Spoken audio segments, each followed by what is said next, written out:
Good evening. I'm calling this meeting of the Sacramento City Unified School District Board of Education back to order. Item 4.0, our call back to order and Pledge of Allegiance. 4.1, the Pledge of Allegiance, which will be led tonight by Superintendent Jorge Aguilar. Please stand.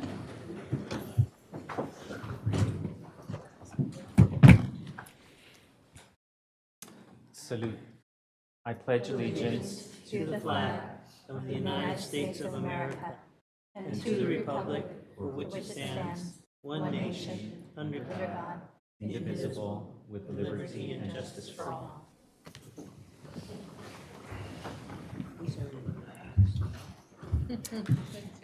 Item 4.2, our broadcast statement, which will be read by Board Member Ang Olson.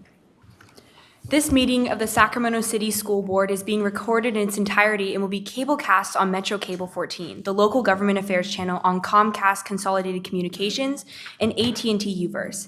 Today's meeting will air Sunday, September 29th at 6 o'clock p.m. and Tuesday, October 1st at 6 o'clock p.m. and also webcast at www.sacmetrocable.tv. We welcome members of the audience to address the board.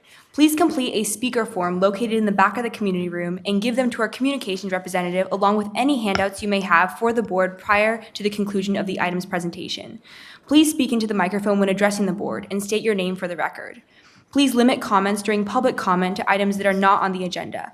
If you do comment on an item that is on the agenda, we will ask that you please defer your comments until your item comes up on the agenda. Please also turn off your cell phones or place them on silent or vibrate. Thank you so much, Board Member Ang Olson. Item 4.3, our stellar student recognition. Tonight, the Source Media Agency Sac City Unified School District Youth Media Team will be presenting. If you can please come to the dais.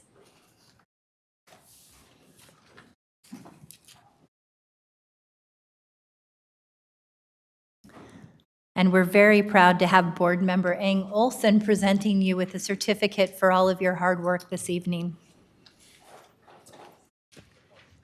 Also, as a thank you, we would like to give you these shirts, these BOE Sacramento shirts, because we like to make every day count. I love it. So you missed what he just said. He is handing out Be Here shirts for each of us because they like to make every day count as part of our Be Here campaign. Source Media is a youth-led media team and the official youth media team for the Sac City Unified School District, designed to provide digital media training, amplify youth voice, and provide a student-centered perspective for the SCUSD community. Their goal is to prepare young people for a forever-changing digital world. The biggest campaign Source Media is currently working on is the SCUSD Be Here attendance program. The Be Here campaign was created by our young people to bring attendance awareness, best practices, and support to sites to reach their goal of 98% average daily attendance starting this September. It is the aim of Be Here to support our site leaders to reduce our district's chronic absence rate from 15% to 10% chronic absence or less during the 2019 to 2020 school year. Source Media students are learning skill sets that will allow them to collaborate with other students and businesses, learning branding and marketing theories and techniques, and help design social media platforms. Thank you. Thank you, Board Member Ang Olson. We'd love to have you each say a few words.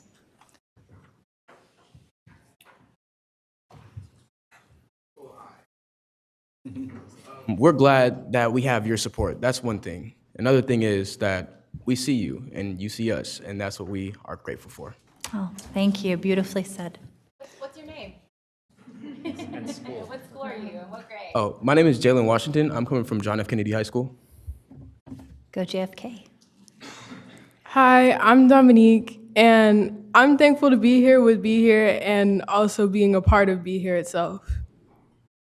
Wonderful. Hi, I'm Alondra Rossi. I go to West Campus, and I'm just happy to be working in the district and to be given this opportunity. Thank you. Hi, my name is Amantina Rossi. I'm a senior at West Campus High School, and I'm really grateful that you guys are all here witnessing what we're doing. I think it's a really great initiative, and to have the support of the school board really means a lot, so thank you guys. Thank you. My name is Malik Ibarra, 12th grade at West Campus High School, and I just would like to thank you all for taking the time to recognize what we have going on every day, because we do put in the work, and we just want to make, like, on our shirts, every day count. Thank you.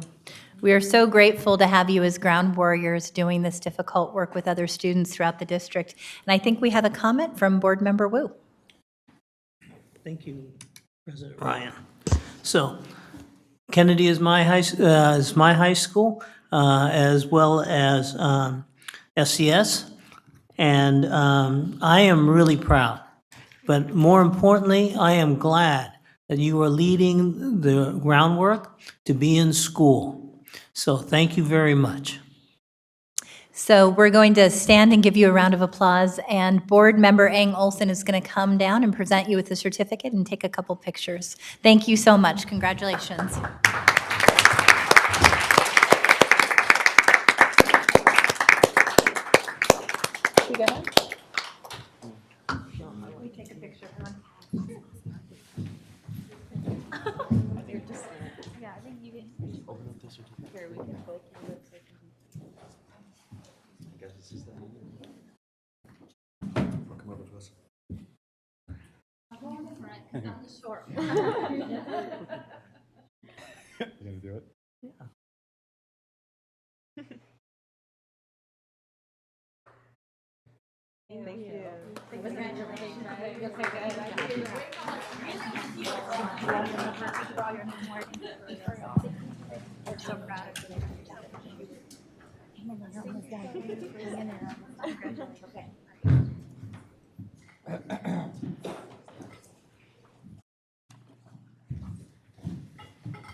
So this is a nice segue into our next presentation. We're going to go ahead and go into item 5.0, announcement of action taken in closed session. Yes, Madam President, there are two announcements out of closed session. I have one announcement followed by the superintendent's announcement. By a unanimous vote of 7-0, the board approved OEH case number 2019-021067, a settlement agreement regarding a special education matter. That concludes my announcement out of closed session, Madam President.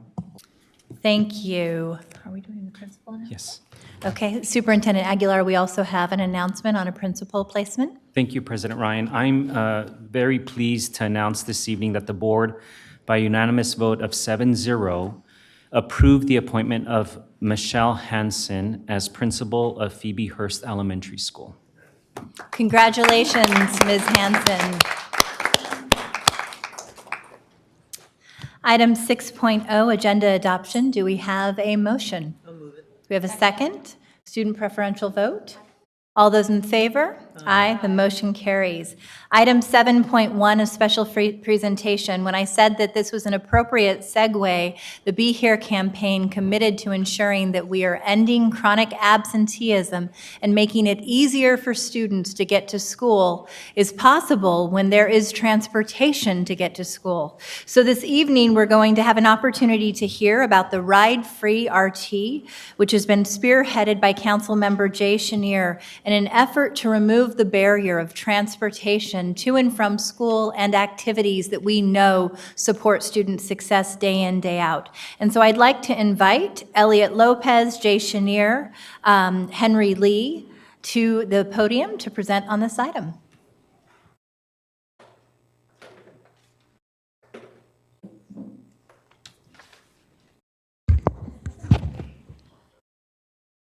Good evening, Board President Ryan, members of the board, Superintendent Aguilar. My name is Elliot Lopez. I'm the Chief Information Officer here at Sac City Unified. And today I'm very excited to be able to present to you an amazing partnership between the district, Sacramento Regional Transit, and the City of Sacramento. And this program, as you heard, is called Ride-Free RT. In addition, I'm honored to share the podium this evening with the program's chief sponsors, City Council Member Jay Chenier, and Chris Flores, who is the Special Assistant to the General Manager of SAC RT. So under the Ride-Free RT program, all students in the district will be able to ride SAC RT bus and light rail vehicles all day, any day of the week, and all year for free.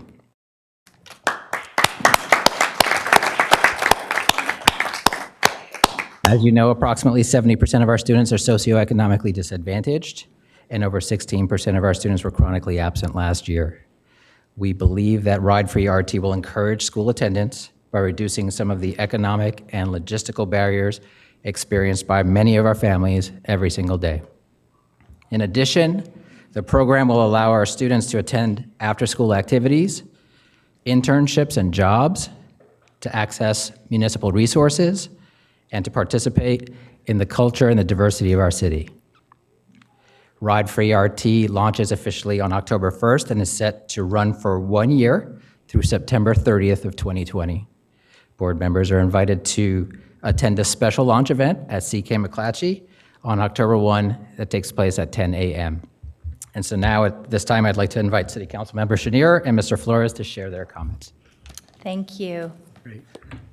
Good evening, President Ryan, Superintendent, members of the board. It's a pleasure to be here. Sometimes it's nice to be on this side of the dais. And before I start, I actually want to say thank you for the work that you do. You know, people ask me quite often which was harder, being on the school board or being on the city council. Hands down, it's being on the school board. Totally respect the work that you do and really taking care of our kids in this community, so thank you. I'm really glad, as I said, to be here. 8.5 years ago, I went on the RT board with the sole purpose of getting free rides for kids. So this took me 8.5 years to do. We had a couple of bumps along the way. We had to fix RT, which we're doing. And I want to commend Henry, who couldn't be here tonight. Chris Flores is here representing him, for all the tremendous work that has happened over the last 3 or 4 years at Regional Transit. We are probably the only major transit organization in the country that has increasing ridership. And that is the mark that we're looking at. We are safer, we are cleaner, and we are running on time. We put out a full new schedule about 2.5 weeks ago, 3 weeks ago now. And so that is also something that will increase ridership as we go. It's an iterative process, and so one of the things that we want to do after this is continue to look at bus routes for young people and schools to make sure that we have that right. So we want to get some of your young people involved in that program as well. This is really a great example of how governmental institutions can work together and private as well. I want to thank Sutter Health. Sutter is putting in $80,000 so we can, out of the gate, have a formal evaluation of the program so we can see. This is, you know, it's not often that you get win, win, win, win, win. This is 5 win situations across the board. Certainly for young people, this is a great thing to be able to go anywhere, anytime. And I will say we are the only only organization in the country that is doing this. Others have partial free fares, whether it's to do with school or certain times of the day, certain days of the week, but to do anytime, anywhere is really something. I also want to thank a lot of our neighboring districts and cities. We started this off saying kids who go to school or live in the city will be eligible for this, but we've gotten such an uptake on this, it will be all kids in the county of Sacramento that will be able to take advantage of this. While Elliot said 1 year, this is going to be permanent, so that I guarantee. Yay.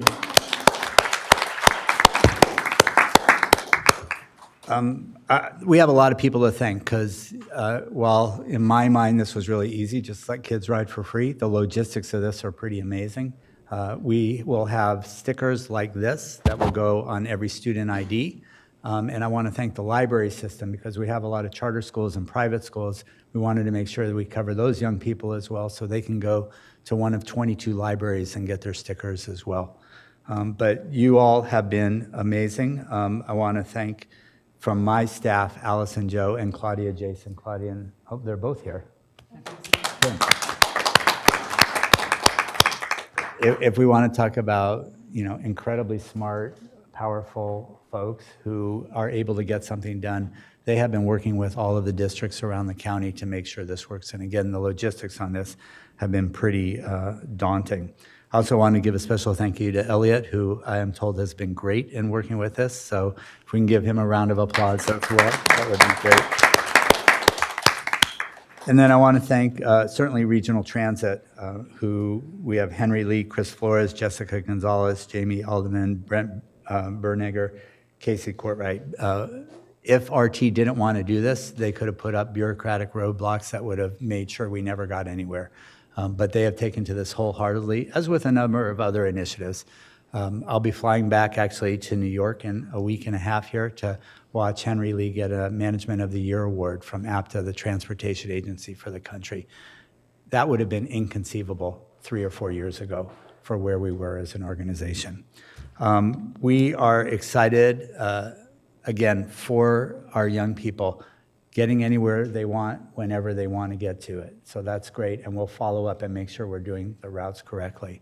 This is good for our environment, that more people we can get out of cars and into public transit. We want to create lifelong riders who are choice riders, so that RT's investment today in doing this and what they're putting into this comes back fourfold, fivefold as young people get older and decide that they'll continue to be choice riders. And for the school district, we hope this actually more than pays for itself in the total cost. We know that transportation is the #1 issue for chronic absence. I'd like a shirt. Where did they go? We'll get you a shirt. Thank you. But we know that transportation is the issue. So if we can take care of that and your ADA can go up, it means more money for the district going in. So it's certainly worth the effort. If for nothing else, then this is the right thing to do for young people. So again, I just want to say thank you for what you all do. I think it's incredibly important to the future of our city. We want to create better relationships and deeper relationships between the city and the school district so we can get a lot of these things done, particularly around workforce development. And now kids will be able to get to their jobs on time when they need it.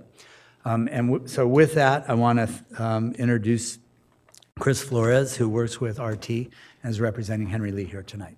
Thank you. Thank you, Jay. President Ryan, Superintendent Aguilar, and the board.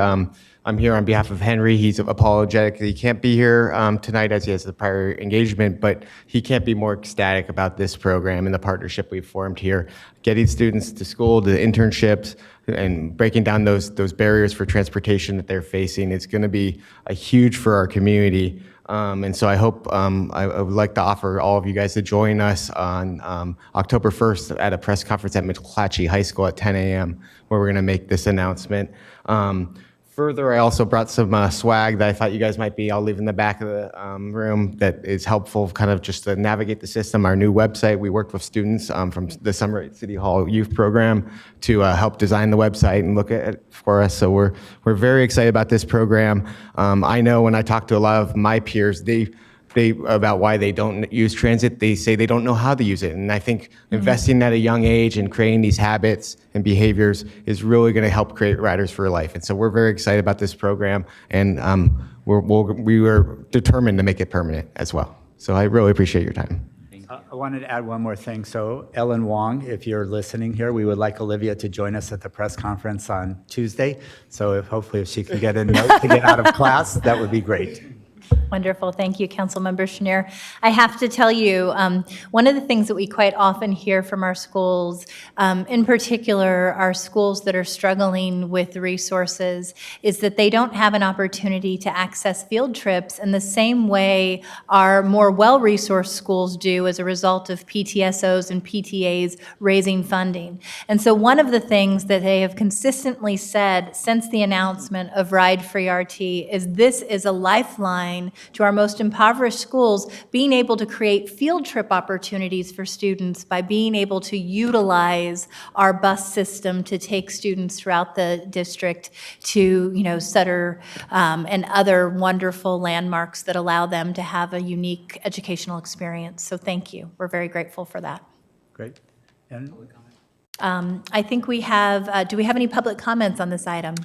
No public comments. Okay, so we have a few board member comments. Board Member Pritchett? And when you're done, we'd love to get a picture so we can Of course. promote it with you all as well.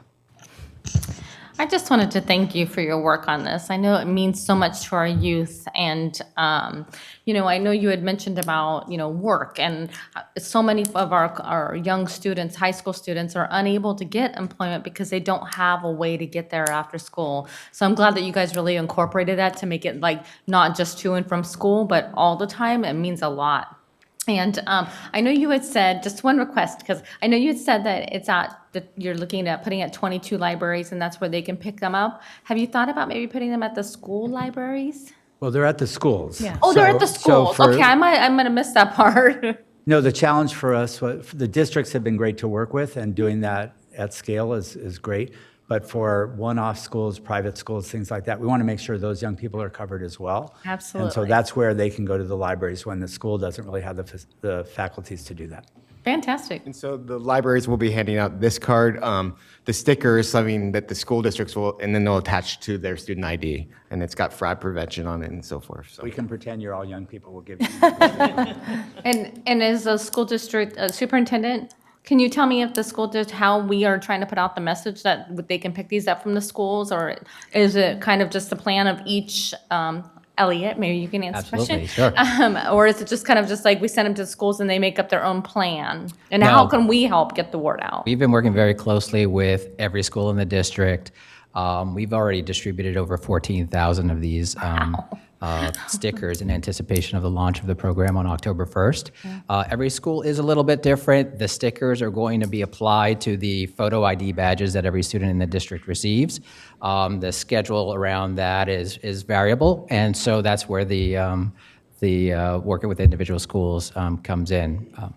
But we also have reached out to parents. We sent home flyers very early on in the planning stages to make parents aware of the coming of the program. Fantastic. Thank you for your work on this. And just one more comment to that. We should have an online toolkit available tomorrow, and we will be making sure to shoot that out to all of our partners and stakeholders so they can blast the message as well. Vice President Wu. This is a point of personal privilege. I want to say thank you. This is really important to all of our students. And I remember the financial difficulties RT was facing just a few years ago. So you have come a long ways, and I am certain that this is going to improve ridership. Thank you. Second Vice President Minnick. Thank you. So this is so exciting. I'm really thankful for all of your work on this. When my son was in high school, he was taking a class a semester at Los Rios, and part of his student fees would pay for a RT pass. Yeah. And there were a couple semesters where he said, I don't know if I'm going to take a class this semester. And I was like, no, you have to take a class because I can't afford that bus pass. This can make a huge difference. I mean, those unlimited ride passes are not cheap, and so this can make a huge difference. So I really appreciate that, all our kids are going to have access to that transportation. So thank you. Board Member Ang Olson. Yeah, I also would just like to thank you so much for this program. As a student at McClatchy, a lot of my fellow peers and students commute to school using RT, specifically like buses and the light rail. And even this past week, I've heard so much excitement in the hallways and discussion from my friends about being able to ride and use RT for free. And this past week, we got our student IDs. I have mine here with the sticker. And not only does this program dismantle a lot of the economic obstacles that students face with trying to use transportation, but it also makes the process a lot simpler and easier, which is something that it's really important to make sure that we're increasing our ridership around the city, and public transportation is one of the most important things that we have. So thank you again. And our final comment from Board Member Morosky. Thank you so much. This type of thing doesn't happen without leadership, and I just want to thank you both for and Henry and our staff Elliot for all the work you've put into this, and for Councilmember Chenier for your vision of trying to make this happen for a very long time. I will be pleased to join you on October 1st, and look forward to working with you as we see how it's used and how we can evaluate it to make it even better. And I definitely appreciate the discussion of sustainability of this program long term. So thank you so much. And it looks like we have another board member comment. Sorry, Board Member Garcia.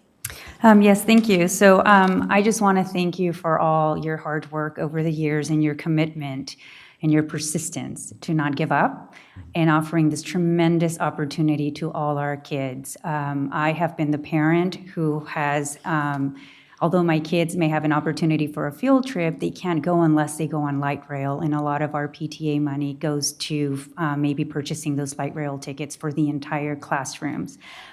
So this is going to be very helpful for all our kids.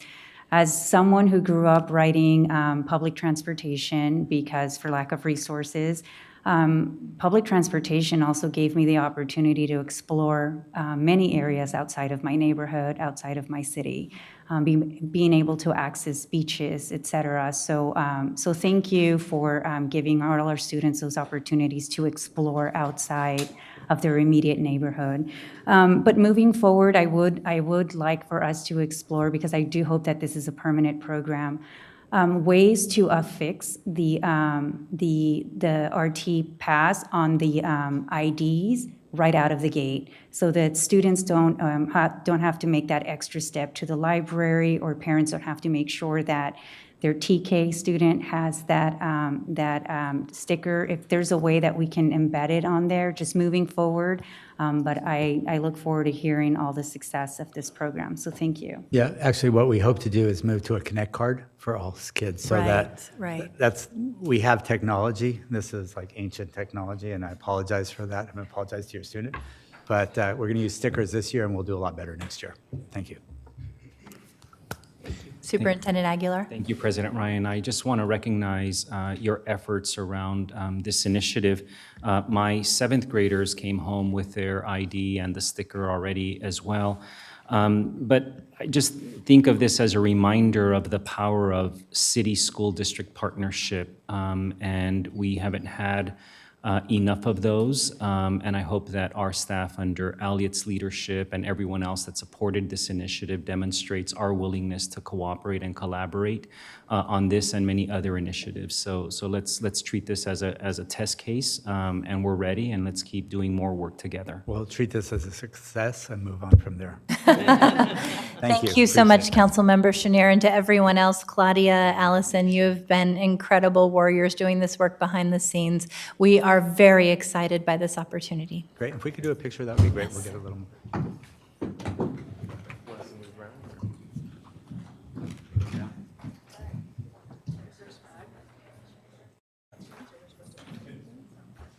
No, you did it so much. You did it. They're doing it, so you do it.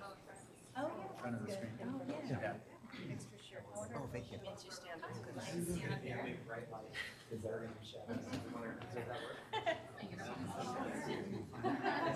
Push together if they're gonna go there.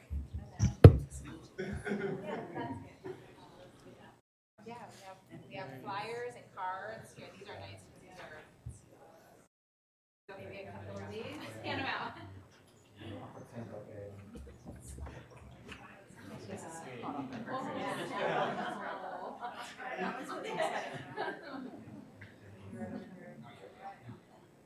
Okay, look right this way.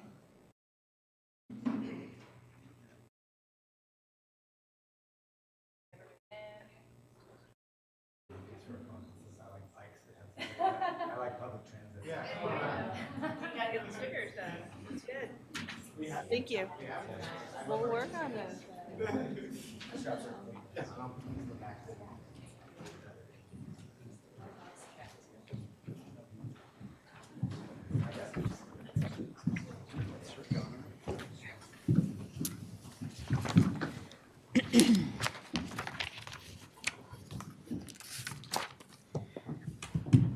Item 8.0, public comment.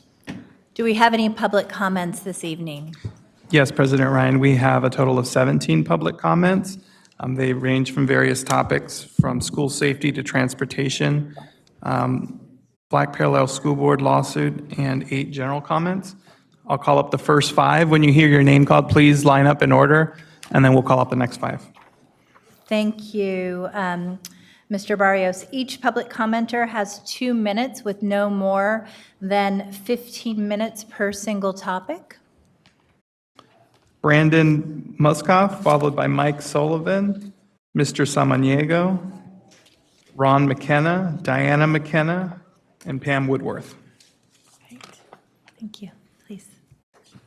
Thanks for having me. My name is Brandon Muskoff. The topic is school safety. It's regarding the school resource officer. At McClatchy High School, it's been removed, and I live around the corner. I can tell and feel the difference. Let me tell you a quick story. My son walking home, he's in 6th grade. He walks home from school, he gets assaulted. We get pictures of the people, and naturally you would go to the police officer and report it, right? Well, we went to the school resource officer because that person recognized the person that had the assault and knew the person. There was a track record, knew the guardians, was familiar with the people, and asked, did we want to press charges? We said, no. Do you think you can handle it internally? And the answer was yes. And they did handle it internally, and it pretty much got resolved. It went away. Now, I don't know where you guys live or where you're at, but I've been there 20 years. I would ask you, go down to McDonald's on Freeport and 5th Avenue after school. Without that representation, without that oversight, it's chaos. It's gotten worse. I won't let my kids walk home that way from school. They have to walk around the back. And I understand that when you're looking at things on paper, these are all tough decisions. But when you go out there and you feel it and you sense it, we've created an unsafe environment for our kids. And you don't know it until you've been there. So with that being said, you guys have kids, 7th grade, or what you were talking about. I think that needs to be reconsidered or potentially reinstated. That's what I got. Thank you. All right. I'm sorry, can we get his name? I didn't catch your name. It's Brandon Muskoff. Thank you. Thank you, President Ryan. My name's Mike Sullivan, and my son is a freshman at McClatchy High School. My son was also, along with another child, assaulted on their way home from the homecoming game on school property. I've come to understand that there were no school resource officers present at the game. There were only some police officers on an overtime contract there to provide security. No school resource officers in the neighborhood, as has been done in the past, to clear the school areas and streets of people that may have been removed. My son and his friend have some fears of going to school now with no school resource officer present at CK McClatchy. It's long been held that school districts have a legal duty to exercise reasonable care in caring for the children. Number of court cases talk about that. Manhattan Beach School District versus Hoyam and Daly versus LA Unified talk about how a district has to gauge what it's doing as far as liability based on other like districts and other entities in that same situation. So when we look at Twin Rivers Unified, which has just a little over half of the students of Sac City, they have 20 sworn officers. Stockton Unified, again, fewer students in Sac Unified, 37 sworn officers. Elk Grove Unified, which isn't an inner city district, it's more rural and suburban, 11 sworn officers. And Sac City now has 4 with 47,000 students. With the unprecedented amount of threats to schools, school shootings, and everything else, you should be doubling the 9 you had, not reducing it to 4. And I'm here to put you on notice that you're being negligent in what you're doing and you're leaving the students hung out to dry on this. I would strongly, strongly, strongly recommend that you reassess that and actually put police officers back in the schools. Thank you. Thank you.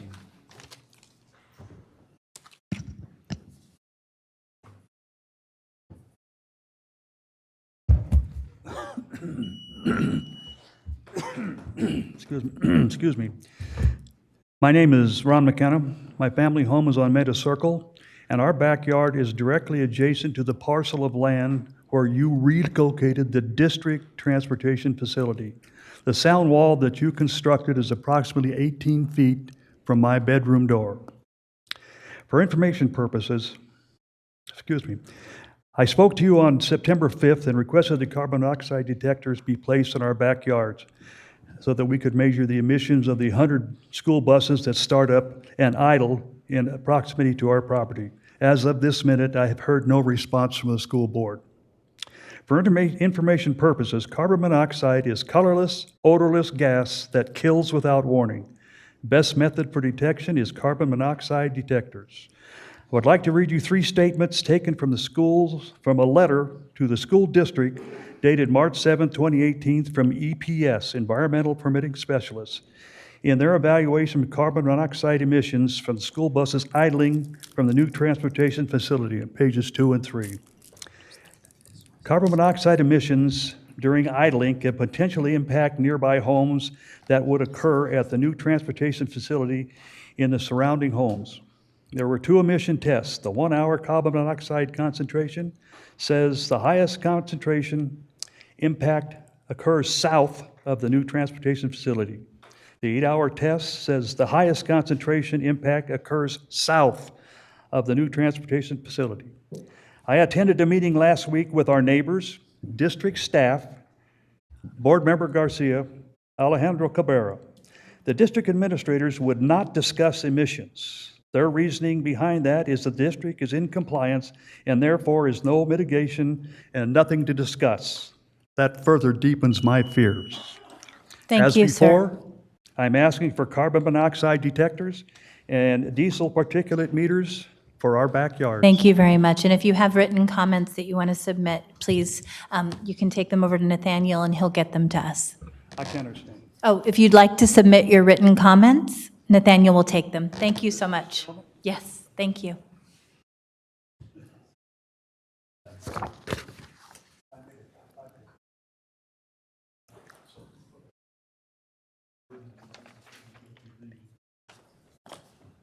Good evening. Hi. Good evening. Superintendent Aguilar, Madam President, my name is Diana McKenna, and I live on Maida Circle. I've spoken to you before regarding asking you to please do something to mitigate the noise that is coming from the transportation yard. The noise level has risen considerably since you started operation there on April 19th. I would like to thank Nathaniel Browning for the work that he has done and trying to help our neighbors. And I'd like to just provide you with some information that, I don't know how to work this, but we can get. Nope, we can see it. That's perfect. Thank you. Okay. Noise exposure. A lot of articles say that it is now becoming the new secondhand smoke, and high levels of noise may be bad for your heart. Noise is linked to high blood pressure, coronary artery disease, stroke, heart failure, depression, and anxiety. I prepared a packet for you. I don't know if you have it yet or not. And it's a plea from me and my husband for you to give immediate attention to this problem. I'll just warn you in advance that it is a lengthy document, 7 pages. My neighbor told me that you would not read it because it is too long. Please make her wrong and read it. Read it carefully, and hopefully you will feel the fear and concern with which I wrote it. I've included several articles that tell us what noise is doing to our physical and emotional health. The information surprised me at just how harmful noise can be, as shown on the overhead. Heart disease, stroke, depression, anxiety. I'm taking her time. So we're going to restart the clock for another 2 minutes. Go ahead.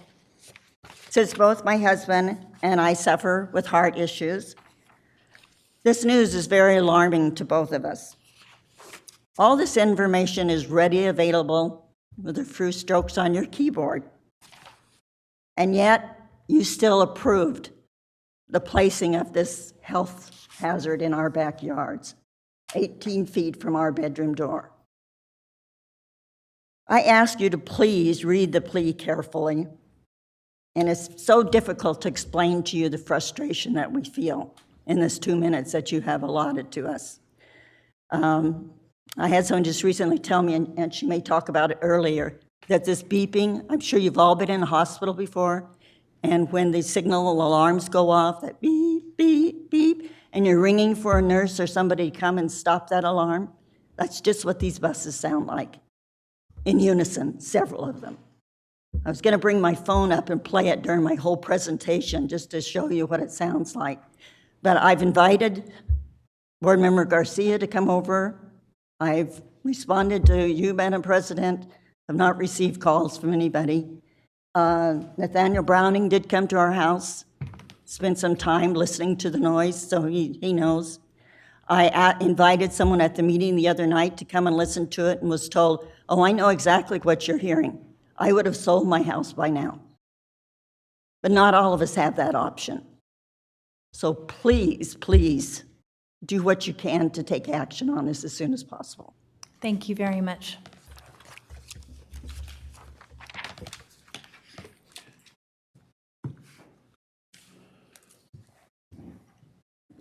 Good evening. My name is Sandra Samaniego. I live on Maida Circle. I spoke to you last, I think, month or a couple of weeks ago. Thank you for having your staff meet with us and Board Member Garcia for attending our neighborhood meeting on the same issue that my neighbor McKenna spoke about. I left you something in writing last time. I sent you a letter. You have documentation for me. What I 1, 2, 3, real simple. Stop the reverse beeping. The top law enforcement of the agency in this country said it's okay. CHP, what better person to say it's okay? Attenuate the wall. That wall is 2 inches. It stops nothing because there's still carbon monoxide and noise. I woke up at 6:10 this morning. Thank you. And limit the idling. It's going to be winter soon, and it's not unusual to have buses idling for more than 5 minutes. 5 minutes is the law. So let's abide by the law. That's what I'm asking. Quiet and lower carbon monoxide. It's 15 feet from our house, from where we sleep. Who thinks it's a good idea? Okay, thank you. Thank you very much.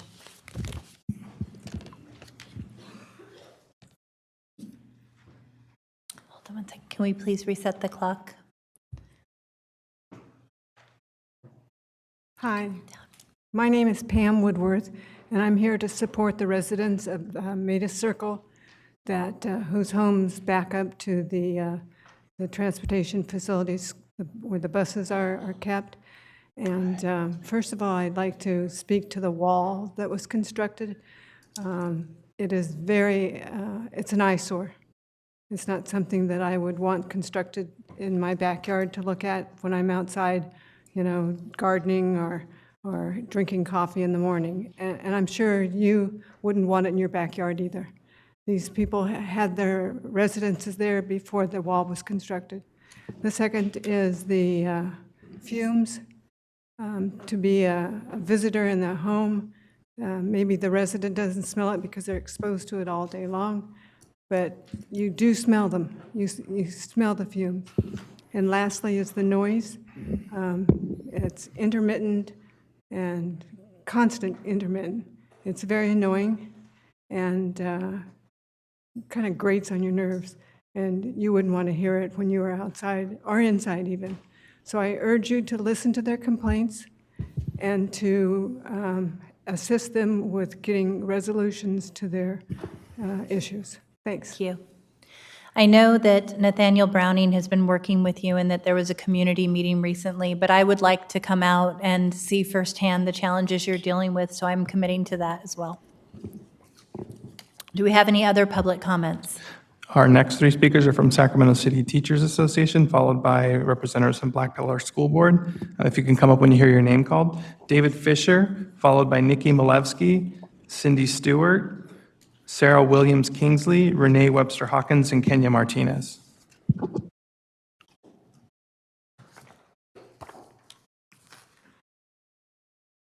If you can wait for 1 second, Mr. Fisher, go ahead. Good evening, David Fisher, President of Sacramento City Teachers Association and parent of a couple of awesome kids in the district. So there's still this big staffing crisis in our district. And in our opinion, the staffing crisis was almost completely avoidable.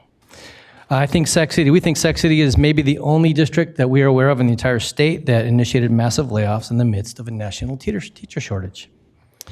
By our estimate, there are probably over today, even positions being posted today, over 100 certificated vacancies affecting thousands of students. On August 7th, we offered to meet with the district around the clock to work with the district to fill the positions. Got no response. Last week, we reiterated our offer. We finally received a response this afternoon. In your response, you claim that the, quote, vast majority, end quote, of vacancies are not related to the layoffs. However, just looking at the vacancies for positions you voted to reduce last year, including but not limited to math, you reduced by 3.5 positions, biology, you reduced 4 positions, physics, you reduced a position, elementary, you reduced 62 positions, middle school core, you reduced 1.8 positions, music, you reduced 2.4 positions, Spanish, 1 position, English, 8 positions, all of which have vacancies posted in the last few days. Now, we'll give a more detailed response, but one point that you did make in your response was to together promote the information about the district's current salary and benefits package. We agree with that.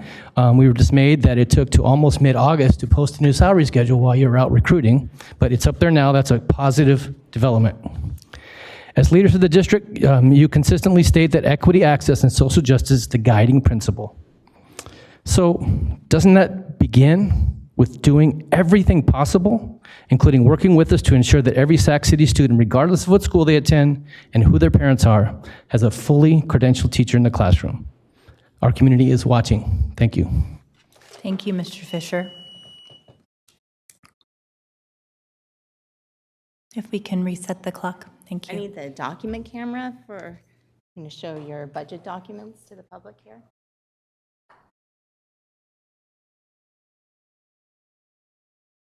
Okay. Nick, can you reset the clock, please? Okay, thank you. Hi, Nikki Malevsky, First Vice President of SCTA. Let's spend a few minutes talking about what your false budget fiasco narrative has done to preschool opportunities for our most needy students in the district. You were told by your staff this big story about child development encroachment and how you had to do something about it. You had to cut programs. It was going to be $2.3 million. Well, in actuality, it was only $388,000 last year. So let's just look at the history, okay? So back in 16-17, children's centers, child development encroached only $322,000, although your staff told you $1.5 million. The following year, 17-18, again, district said it was going to encroach a bunch of money. It only encroached $500,000.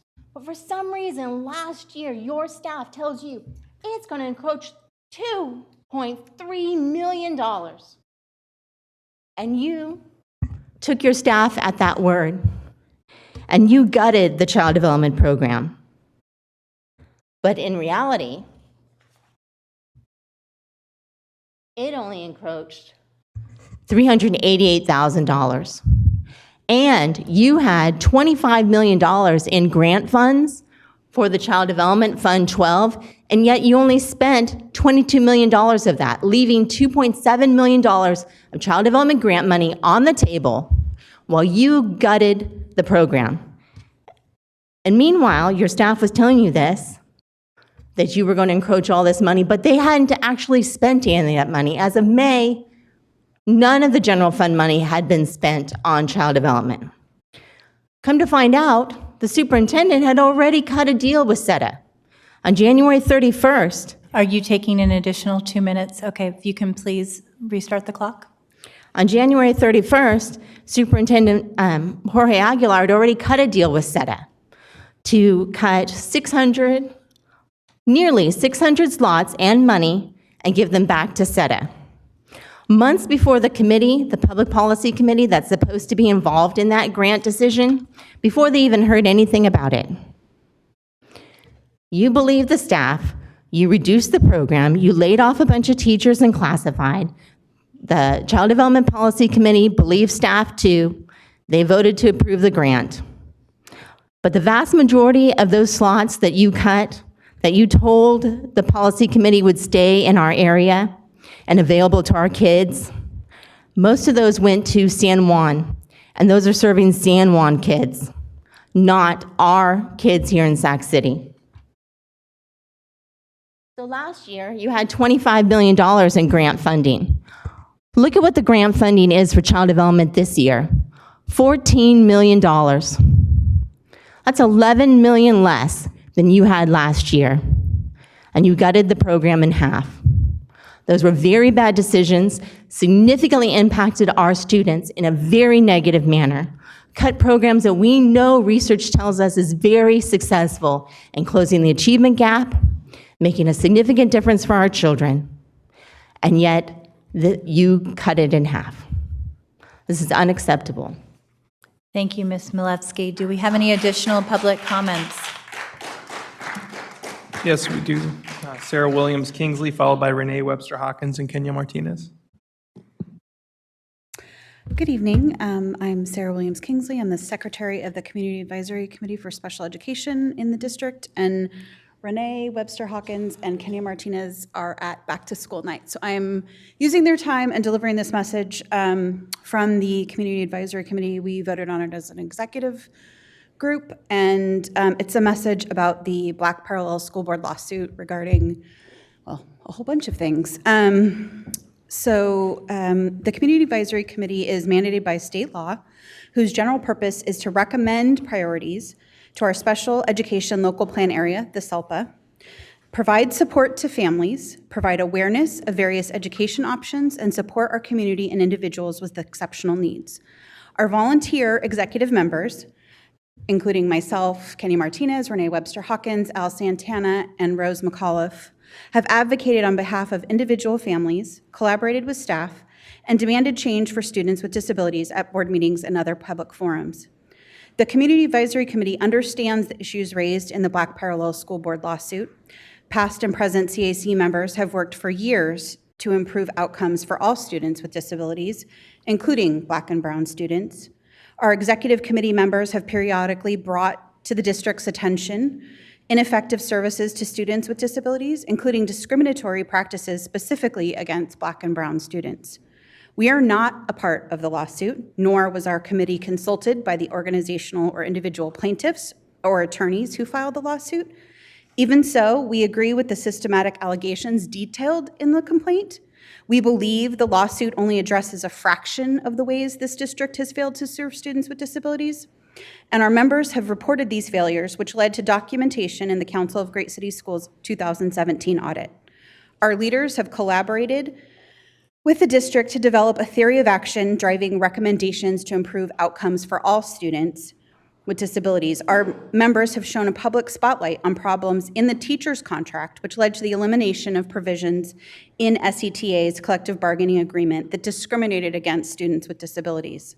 Our current work has led to the implementation of the dyslexia intervention pilot, which is underway. Moreover, our members of our executive team have volunteered their time at Cerna Center to collaborate in developing a district-wide multi-tiered system of support to support the whole child. We will continue our mission focused on comprehensive outcomes benefiting all students. It is our hope that the district quickly admits to any systematic allegations which are clearly self-evident in the lawsuit, so that we can move on beyond the expense, delay, and wasted staff work associated with litigation and move forward as a community to working on all the ways we need to improve the academic outcomes for our students with disabilities. In addition, we call upon any community organization or other committees who work on behalf of students with disabilities to come to our table. As a community advisory committee, we are open to the public, and we have always welcomed every family and organization interested in pressing for change for students in Sac City Unified. We have chosen to voluntarily collaborate with the district while providing oversight as community members and parents. Moving forward, we are committed to the participation of all members of our community to collaborate with the CAC in our work on behalf of all students with disabilities. Those include Black and Brown students with disabilities, those who are English learners, homeless and foster youth, and those with developmental, physical, and mental health disabilities. All of our students deserve a better educational experience to prepare them for a meaningful life through graduation and beyond. Thank you. Thank you, Sarah. We're so grateful for your tireless work and advocacy on behalf of special education students. Thank you. Do we have any other public comment at this time? Yes, President Ryan. Our final 8 speakers, if you could line up in order. Chris Rogers, followed by Mahmoud Ataras, Deborah Sokolov, Cecile Nunley, Nicole Gustafson, Tara Thronson, Sawait Siyum, and Bina Lefkowitz. No, I mean, what point? Hi, my name is Chris Rogers, and I have a child at Sacramento School and one over at McClatchy. When a child tells you they don't like doctors, you don't stop taking them to the doctor. You partner with the doctor and work to build positive relationships between them and the child. Because as an adult, you understand they'll need doctors in the future. Long after they leave your house, they need to know how to deal with their anxiety, even if it's uncomfortable. And that's how children grow up to become functioning adults. Law enforcement relationships are the same. You don't take SROs out of McClatchy. You work to build a positive relationship between the students and officers. Because when these kids grow up, who do you think they'll call when they're robbed or someone's hurting them? And who's going to fill that space? We are the adults here. It's our job to look ahead of what our kids don't understand. It's our job to say, no, you're wrong, kiddo. There's a reason for law enforcement. You're scared of them? Let's partner and work on a positive relationship with them. When a fight breaks out at the school, campus officers need to be there at that moment, not show up a half hour later when the students are already hurt. If you haven't heard, many more students are feeling anxiety from the threat of school shootings than an officer on campus. McClatchy has had several threats this year already, and if you think SROs off campus will make that safer, I have to wonder. Whoever is speaking on behalf of a group who dislike law enforcement are not speaking for all the students, just themselves. Maybe other communities need to get together and work some issues out, but this is not the way. It is your job as our representatives to consider the impact your choices have on all students. It's your job to perpetuate common sense and not to give in to people who would push a personal agenda that does not reflect the needs of the school's majority. You represent over 2,700 kids at McClatchy. It is not equitable to cater to only around 100 who are yelling the loudest. Thank you. Thank you.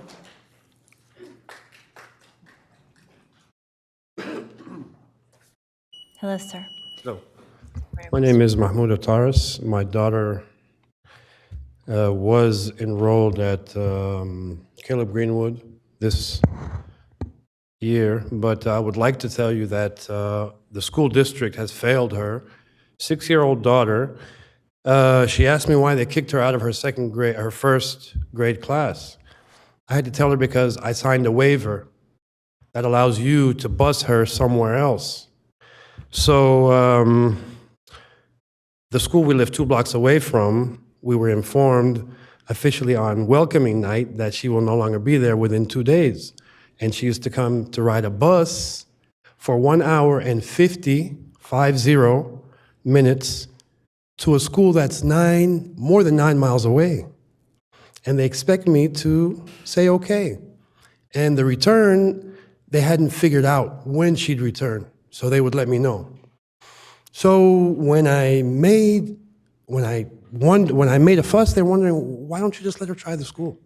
So obviously, it seems to me the whole system is failing.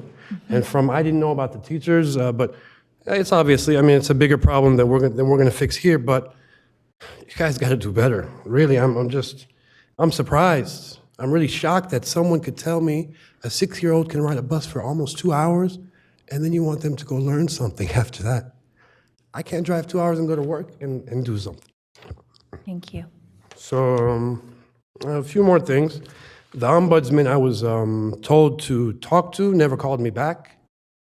I had to go to the office 2 and 3 times. I've spent at least 10 to 12 hours to deal with this problem. It ended with my wife being threatened to call security on her yesterday. Today, my daughter started her first day back in a new school. She's been out of school for a week, asking me why you are not allowing her to go to school. Sir, I'm going to ask Superintendent Aguilar to take a moment to respond to your comments about concapping, because obviously it's very disturbing, and I am so sorry for your daughter's experience. Yeah, and it's certainly not an area that we want to disregard in the future. This issue of how we address the needs of our students when we have more students interested and enrolled at school sites than we have capacity for based on language that we have to abide by. So I do become very concerned when I hear feedback about the lack of responsiveness from our Office of Constituent Services. So I am going to ask our staff to get your information, and I will personally commit to follow up with you on that by tomorrow. Thank you. Thank you, Appreciate sir. it.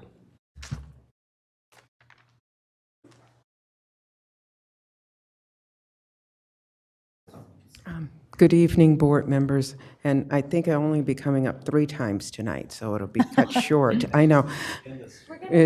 My son is here visiting for the first time, and I did say that I would embarrass him a little bit. I was wondering who that handsome young man was. Thank you. And this is, he thought it was the last time I was going to drag him to a board meeting, and unfortunately, here he is again. So, and he thinks his mother is crazy for still going to board meetings since she retired. But nonetheless, what I did want to say is the concern I really think that needs to be addressed is some of which, there are many concerns and some have been brought before you tonight, is in regards to the Superintendent Gordon's letter to the district about the budget still being rejected. That's a serious concern, and I know that there has been other allegations of the crisis was made up or something along those lines, and obviously that's not the case. I've been so appreciative of this board and hanging together and sticking together to say what needs to be said to this whole community, and especially in sticking behind Superintendent Aguilar. I just think that's so important, and we have to stay the path, and hopefully all of the adults will focus on the students and not the adults. So thank you very much. Thank you. It's very sad. Good evening. My name is Nicole Gustafson. I have a kindergarten in the district. I have a hard time. Oh, no. This is only my 4th time, so maybe by the end I won't be that nervous. I tell my 6-year-old daily to use her voice at school. Use it strong and make sure it's heard politely. But don't let anyone ever feel that you can't use your voice. And here I am, not using mine. I'm a parent who likes to lead by example, so I'm here tonight to use my parent voice. I'm not anti-union, anti-teacher, anti-school board. I'm pro-student. Just because I question all groups, union, teacher, and schools does not make me against anyone. I'm tired of this idea that we have to only be on one side. The side we should be on is the students. Working together, because the only way we can do this best is to put our egos aside and work together to compromise to find solutions outside of our current box that we're all stuck in. I don't have solutions, but I'm here to put pressure on all members to work together with the 5 unions to find solutions that work for all students. We as parents are asking to expedite the arbitration on outstanding disputes with the current contract, begin negotiations on the successor contract because we can't move forward if we can't get going. Expedite and streamline the hiring process because I myself was in some of the mess of not having a teacher, a kindergarten, all that stuff. And with that, I ask if there might be change of date. I know that was always a discussion and it didn't get done of when the school year calendar starts. change, yes. Because I think that's important for that. And for jointly develop a solution to implement rest of justice practices district-wide. I know you guys have a lot on your plate, but I truly think that if everyone works together, we can make a difference. Thank you for making your voice heard. Good evening. My name is Tara Thronson. I have 2 children in the Sac City Unified School District and co-founder of Parents United to Restore Our Schools. Parents want a fiscally solvent budget and transparent budgeting practices. We want our students to have a credentialed teacher on record on the first day of school for the year. And we want restorative justice practices implemented throughout the district. We know that resolving these challenges is good for our kids, yet as parents, we can't solve them. We need the district and union leadership to work collaboratively to solve all these problems with our students' needs as their guiding focus. We acknowledge the root cause of these challenges is complicated and involve multiple parties. We also know that there's too much on the line for our students, teachers, families, and community for our decision makers to continue making minimal progress on these challenges. Continuing to point fingers and play a blame game will not solve these issues. We call on our decision makers to meet daily to problem solve and resolve disputes. Specifically, expedite the arbitration on outstanding disputes with the current contract, and then begin negotiations on the successor contract. Expedite and streamline the hiring process while following safety protocols such that our children can have a fully credentialed teacher as soon as possible, and jointly develop a solution to implement restorative justice practices district-wide. You know, I have to tell you, the last week or so, the thing that keeps coming to my mind, I just can't help but think there's like 10 to 15 adults that are the only people that can solve this problem, and I'm not one of them. Yet I feel like there's 40,000 kids and families and community members that are held hostage. And so until all these adults that are decision makers can get in a room together and start solving these problems, do the problem-solving practices we teach our kids, and talk, because sending memos back and forth is not solving this problem, then we're never gonna get anywhere. Thank you. Thank you. We're going to reset the clock. Good evening, President Ryan and board members. My name is Bina Lefkowitz. I am here tonight as a proud parent of 2 C.K. McClatchy graduates and a 20-plus year volunteer and supporter of district endeavors around student mental health, social-emotional learning, restorative justice, the graduate profile, and work-based learning opportunities for students. I'm a longtime youth development advocate in this community. For disclosure purposes, I am a trustee on the county board, but I am not here tonight in that role. To clarify, the county superintendent, Dave Gordon, is responsible under Ed Code for overseeing the fiscal health of our schools. That is not a SCOE Board of Trustee role. As a parent and advocate, I felt a need to come tonight. I want to encourage this board to keep their eye on the prize of fiscal solvency. Making hard decisions is daunting when you need to cut millions of dollars and there is no easy solutions. People will be mad at you no matter what. I appreciate your courage and the emotional strain it will take on you, but please stay strong and united. I want to encourage and appreciate the board and the bargaining partners who are collaborating to find solutions together. Stay at the table and stay united. I want to plead to the district and SCTA to have a ceasefire, to find one thing that you all can work on together, whether it's fiscal stability, professional development, or process improvements, to find common ground. We need more communication, not less. Small steps may build some successes to help you work on larger, stickier issues together. Our kids deserve that kind of effort. I hope that all parties can agree to role model civil discourse. Our students need to see adults agreeing to differ in agreeable ways. Thank you. Thank you.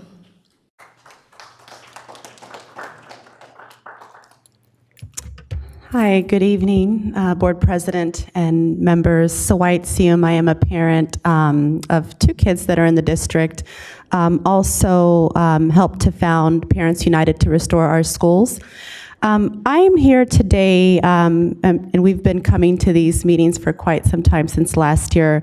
But you know, what I know to be true is that when you have a good relationship with someone, that even when you disagree, you come together and you figure it out. And what we've been learning and what's really disheartening is that the relationship between the district and the union is broken. And, you know, we've learned that that's not anything new. It's been broken for quite some time. And as a result, our kids are suffering or are in the middle of this, right? And so I'm here as a parent, here to speak on behalf of our kids, and again, to plead with you all to put kids first, right? We, again, as Tara said earlier, we don't have the solutions. You know, we don't know what the answer is, but it's so important to put the kids first and be a model, right, for them. Because how can we tell them to work it out in the playground or in the classroom if we adults aren't doing that ourselves? So, you know, we're there are a lot of issues that we're tackling, whether it's the issues around special education, restorative justice, the high number of suspensions and expulsions of Black boys. I mean, the list goes on and on and on. But what I know to be true is it's an uphill battle to work on these issues if, adults can't get it together and work together. And so we have so much work to do, right? And our kids deserve it. So I'm just pleading with you to come together. We heard about arbitration, and we'd love to hear an update. Thank you so much. We appreciate your time.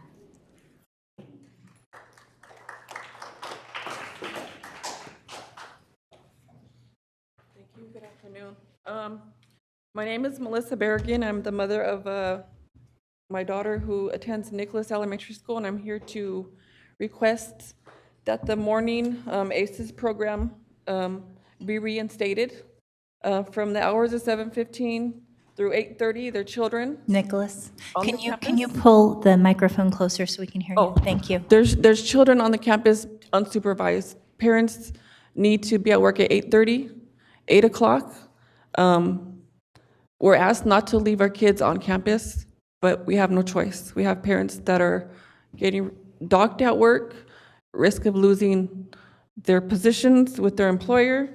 I started a petition, and within 2 hours, I was able to get almost 75 signatures from teachers and parents because we want our program back for a morning. I was also able to get a handful here of statements from parents explaining their hardship. I'm a full-time student, work full-time, otherwise I would spend more time working on this, but there wasn't a lot of time before this meeting. I'm one of the parents that dropped my daughter off early in the morning. Kids are fighting, they're running in the parking lot. The teachers are telling me that there's fighting. They're coming to the school. The teachers during those hours are not responsible for the children. Parents have to go to work. A lot of them are feeling that it's not safe to send their kids walking through the Nicholas neighborhood, which is right up here down the street. So I'm asking, please, if you can consider reinstating the program because Nicholas is in desperate need of the morning program. They start at 9, and the program used to be from 7:15 to 9. So during these hours, we have kids that are in an unsafe environment on the school grounds on their way to school. Thank you. Yeah. So I don't know if anybody would like to read these, take the time. Who could I leave them with? Yes, Nathaniel Browning will take them from you. Okay, Thank you very much. We appreciate your comments. Do we have any other public comments tonight? Okay, we will be moving on to item 9.0, board workshop, strategic plan, and other initiatives. Item 9.1, the African American Task Force, African American Achievement Task Force. This evening, we will have a presentation by Vincent Harris and several of our incredibly dedicated members of the task force.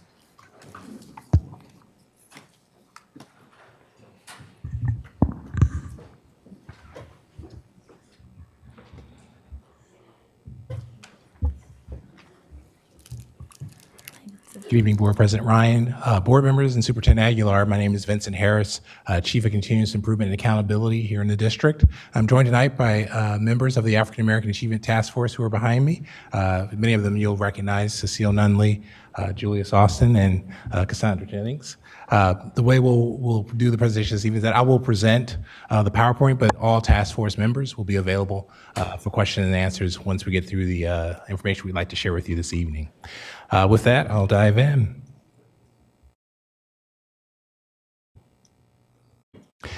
This slide reminds us all of the important commitment that our task force members have made to us. Perhaps the best way to frame this is we have a representative sampling of those members tonight, but in terms of history, if you will, the very first meeting of the African American Achievement Task Force was actually September 27th, 2018. To provide more context to that, we actually asked the task force members to commit to basically 2 months. So they signed up for a 3-month tour of duty that was supposed to end on December 20th, 2018. And of course, they've stayed with us now for actually a full calendar year because of their commitment to the work on behalf of our students. So definitely think that's worthy of a round of applause.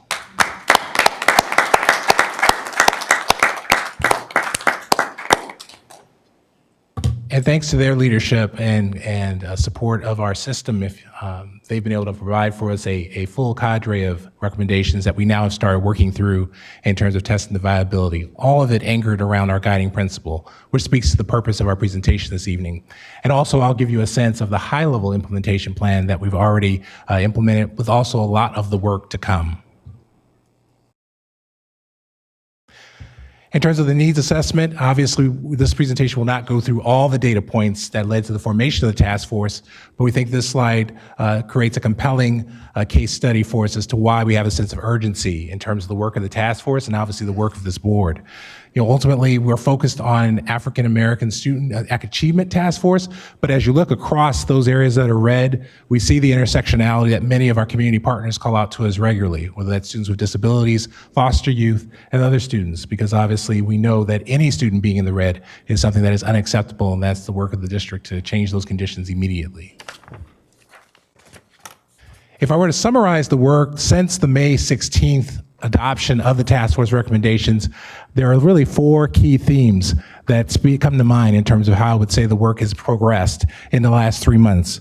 Study, benchmark, define, and then implement. And so ultimately, as you look at the dates of the meetings that we've had since May 16th, they really have oriented around those 4 key themes. As the task force has spent time really studying issues at hand, benchmarking with other organizations that have done similar work in urban districts throughout our state, and then really looking deeply at this notion of what does it mean to define the work of the going forward of the task force in terms of not just the recommendations, but what is the ongoing body that needs to exist, and then finally really now starting to build the infrastructure on implementation and trying to think through what's the best way to report out on the actions that are taking place now to actually change conditions, again, not just for African American students, but really for all students if we implement these recommendations well. On this slide, I'll just orient you to 2 organizations that the task force had the opportunity and privilege to hear from. The African American Regional Education Alliances, an organization that does very similar work on a sustained basis in the Bay Area, and then actually another organization in Hayward called the African American Student Achievement Initiative. We had leaders from both those organizations share their journeys, both in terms of the challenges, but also more importantly, the implementation wins that they were able to achieve, and those have been informing our practice going forward. I should also make a mention, as we think about the sustainability organization, we've done internal benchmarking as well. And so we've studied the CAC bylaws, we've studied DLAC bylaws. So again, there's been an attempt here to try and identify best practice for how do we build an organization going forward that we know will be able to sustain itself and actually serve its role in terms of monitoring implementation and then making additional recommendations going forward. This slide gets at the notion of we've actually been doing internal study as well, and you'll see on August 12th, we actually spent time looking internally at the district, both through our social emotional learning department and then through our strategy continuous improvement departments offered information to the task force to again start building that muscle of looking at data on an ongoing basis to see, not only did we think these recommendations, but how are we starting the process of implementation so we can report back to you on a regular basis in terms of how things are progressing. And then really what we've been in the conversation about most specifically has been building governing principles, which are really about the infrastructure. I'll speak to that more specifically as I talk about the recommendations that are actually right now have traction and are moving forward. So the overarching outcomes really become the orientation of why the work matters. These are the conditions, our first commitments to things that we can change going forward, and you'll see they cover a range of measures that we'll be looking at over the next few years to make sure that we meet those targets that are defined. And then the recommendations themselves obviously remain the cornerstone of the task force's work. This gives you a dimension of time in terms of, as we shared with you previously, our first thoughts in terms of movement, in terms of when we see implementation happening over the next few years. This actually gives you a sense of the dimensions of implementation itself. And so as you read this, we have 3 recommendations which we think are actually underway, if you will. Another 3 that we've done some scoping to try and gain perspective on the next move in implementation. And while not start is probably not the right term for those recommendations on the far right, it really speaks to those that we need to build some capacity around so we can study them appropriately. The theme here is not to implement fast, but to implement with integrity, with validity, and with the ability to say, are we doing what we said we're going to do? Digging a little deeper on the three that I said actually are underway, ultimately the one that's been most important to us has been this establishment of the district-wide committee. That really is probably the capstone recommendation that we spent most of our summer engaging with. And to be expected, it takes time, it takes study, it takes effort to really frame a new body, if you will. And so you can see some of the real benchmarks that we've done through the summer have been the study part. They really have been this notion of studying governing principles. That's where the CAC and DLAC benchmarking has been really important for us. And then now moving into this phase of how do we define membership and outreach. Ultimately, the board has already taken action in terms of this conversation that we've been having ongoing about safety and security going forward. And of course, that dovetails with the task force recommendation around school resource officers as well. And then finally, in terms of district staff, we've already started moving on the 5% variance on suspension rate disproportionality. And so you can see there direct actions were taken starting in the summer with training with principals, and then on an ongoing basis through our social emotional learning training specialists and our instructional assistant superintendents, we're actually now engaging with sites in their own needs assessment so that we can report back to you on not only those sites that mess the threshold, but more importantly, what actions they're taking underway to change conditions so we can reduce suspensions at those sites in particular going forward. With that, I'll wrap up with next steps. Probably our most important next step is an upcoming meeting on October 7th, where we'll really be thinking about this next phase of the community development. I should just say, we thought when we met with you in May that creating this governing body, this sustaining body would be just a summer exercise, but to the task force's credit, we realized there's a lot of complexities when you think about creating an organization like a CAC, like a DLAC. And once you get into the details of it, we realize we can't allow ourselves to be stopped by an artificial deadline. We actually want to make an organization that we know will stick and stay so that it can not only monitor the implementation of our recommendations, but also continue to push us effectively in terms of identifying new frontiers where we can know we can change conditions again for African American students and ultimately all students. As district staff, we're continuing the process of studying the recommendations and then identifying recommendations, much like the 5% variance suspension recommendation for the next launch. And so that work has been going on concurrently. And so we'll be able to report to you back on that as well. And then finally, just as a part of the sustainability journey, not a question for tonight, but just again, just to reemphasize the task force's commitment. Once we create the sustainability organization, we'll be coming back to the board to look to make it a real standing committee as well. And that's been identified as an important marker for us because, again, as we think about the recommendations, the one centering on the district-wide committee is probably the one most important because that, in large respect, guarantees that the work will have a strong advocacy going forward. And again, it provides an opportunity for our task force members to remain engaged for the long run. With that, I'll end the formal presentation and turn it back to the board for questions. And again, the task force members will join me in answering questions as appropriate. So do we have any public comment on this item? No Oh, so public no, we are comments? going to have our task force members also speak, correct? Yes, so before we do, go ahead, please. The only thing that I wanted to say was on behalf of one of the other parents that couldn't be here, and that's Benita Ayala. She wanted to be here, but her son is sick, and that's the only reason why she couldn't be here. And so she wanted me to give her apologies to the board. and Oh, that's all. thank you, Cecilia, I appreciate that. And thank you, Cassandra and Julian, for being here. You have been such steadfast participants. I know this was a much longer haul than you expected, but it is such critically important work. We have a comment from Board Member Pritchett. Thank you, President Ryan. I too just want to thank the committee members and our staff. This is for your leadership on this uphill battle. It's such important work for our students, and I hope that you'll stay with it and stick with it because your internal knowledge of where we're going and where we've been and where we're going means a lot to us.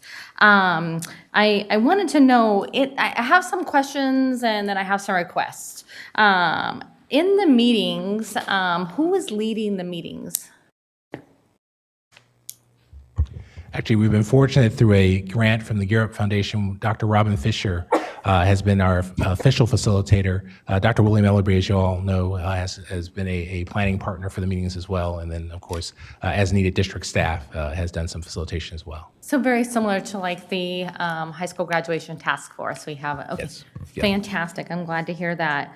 I wanted to let you know that I did also request through the superintendent that, and I'm glad you had mentioned this about you guys being a standing committee, but I've also put in the request that you guys have a spot on the first agenda of every month under the committee reports. That way you guys can report back to us and keep us updated on your work.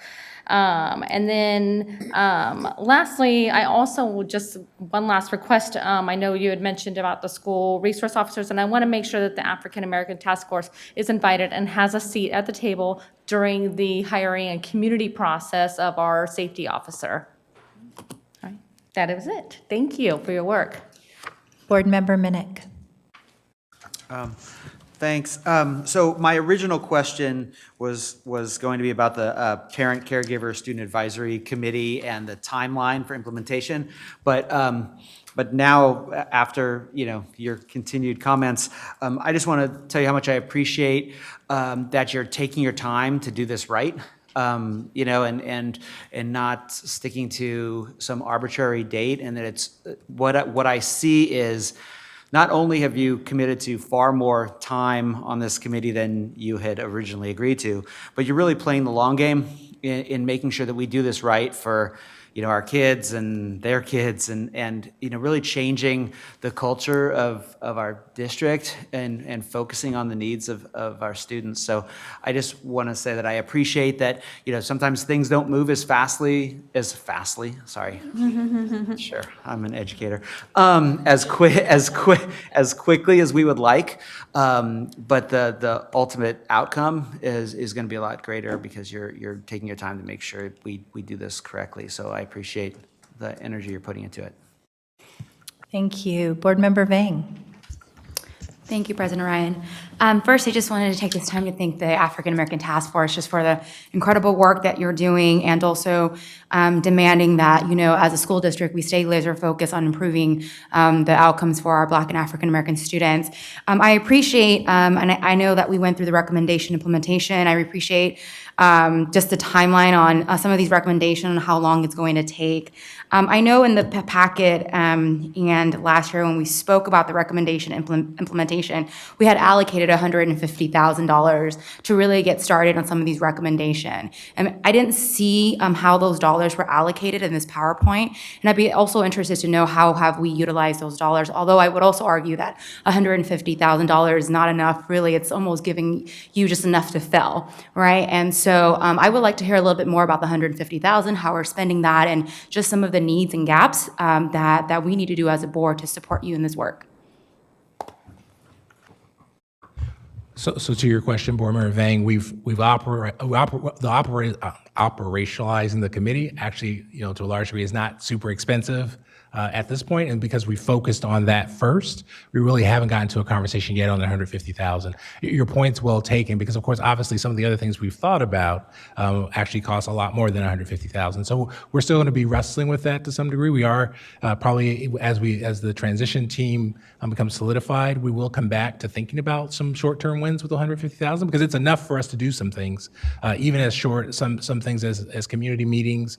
They won't necessarily be the big ideas. But they will perhaps potentially be ways that we can plant some fast experimental things. So, for example, on our own task force, we have representation from several community partners, and one of those ideas has been, and of course the task force itself hasn't decided on anything, but some of those ideas have been, what are some short-term things we can do, particularly as it relates to perhaps short-term projects to support students, whether it's college going, A through G awareness, et cetera.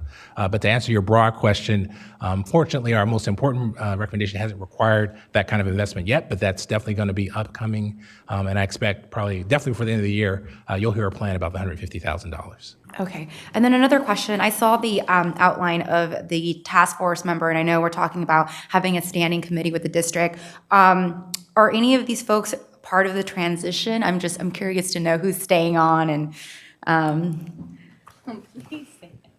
Well, I'll be a buffer, Okay. and I'm gonna give the task force members their freedom. So the meeting we're going to have upcoming on October 7th is actually to plan that. So I see. We don't know the answer yet. But that said, I don't want to steal the task force members' thunder if some of them have already decided they want to stick it out for another couple of years. Can I? Okay. Ms. Cassandra. Well, I'm going to say, it's, the first question we have to ask is who's going to be invited, you know? And I think we are looking at certainly all of those who've committed their time now. We are also looking broader. And we know that if we're going to have good representation, that it may take some of us not still being at the table, and that might be a natural transition for some people. But we do want to make sure that the transition is planned out well. So I don't think you want all new people to come on, but certainly some new people so that we can have some cross interactions. But I will just say the discussions have been great, and it's not a matter of who necessarily leads the discussions, but who says the most, you know. And so we are really appreciative to the staff and the expertise that's come to the table, but you can look at us who are represented in that list that's on the committee, and we all have certainly a commitment and some great sort of opportunities and ideas to move forward with the board and really keep our eye on the prize, and that's really improving the achievement of African American students. That's absolutely right. Thank you, Ms. Jennings. I have to acknowledge Robin Fisher's wonderful facilitation. The superintendent and I were very lucky, given our limited resources, to get a grant from Gear Up, as you know, to do this work. And she has stayed on with us long after her contract ended and continued the commitment to this work. I think we have a late question from Member Garcia. Thank you. I thought I had pressed my button. I just had a couple of questions. First of all, I want to thank you for your commitment in staying on board for the long haul. So these recommendations, as we've discussed before, are very helpful, and especially recognizing the timeline. I wanted to ask specifically about, I think it's page 10, the second on the SEL training specialists and instructional assistant superintendents that have been meeting with identified sites to start the conversations on strategies to reduce suspensions. I'd like to hear maybe in future updates what those conversations have resulted in, what current strategies or resources are available to address the suspension, the high suspension levels at sites, and what we'll be needing moving forward, so that we can also start having those needs in mind as we continue to look for how to best invest our resources. And I don't recall exactly right now what the state average is in terms of suspensions or our district, but I want us to be more aspirational than the district level, because I know that I think we're higher than the statewide average. So let's be more aspirational and just not settle for what we already know is not right. So I just want to share those thoughts. So thank you. Thank you. Member Wu? Thank you, President Ryan. I will note that in reviewing your dashboard, there is a direct correlation between chronic absenteeism and the success throughout the rest of the school. So I'm calling for those who are listening and those who are to listen, that each day we keep our students in school. Each day that they can go to make that class, your success will be that much higher. And I just want to emphasize across the board, it is the chronic absenteeism or the lack thereof that builds student success. Thank you, Member Wu. Student Board Member Eng Olson. Yeah, Member Vang and I were just speaking. This is partially her idea, but we both think that there should be an African American member specifically on the Achievement Task Force. We were wondering if there is an African American student as the student representative. We have had some awesome representation. Do you want to speak to that?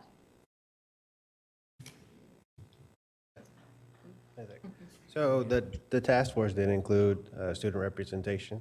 We had 2 wonderful students who were very instrumental in the work that we did.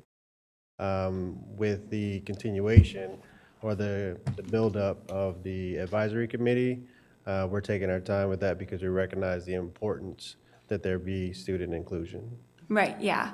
And I mean, it'd also be a good idea to potentially consider having multiple student members and having multiple perspectives, especially from students who are members of the African American community. Certainly. Board Member Eng Olson, great suggestion, and we were really lucky this last time around to have one student who represented the African American foster youth experience and another that was a young African American male representing some of the challenges with juvenile justice. So great students. 2 last things. I do just want to recognize that one of the recommendations was the elimination of willful defiance suspensions, and we felt very strongly about that.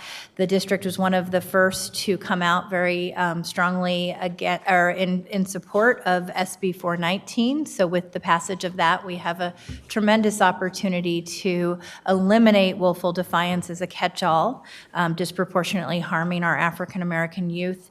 And then I wanted to ask a question about the increasing Black African American teachers from 109 to 150. We did at one time have a partnership with our historically Black colleges and universities, and we actually did travel to colleges and have college fairs where we were recruiting and signing contracts as a means of helping to ensure a more diverse teaching body. Is that still happening?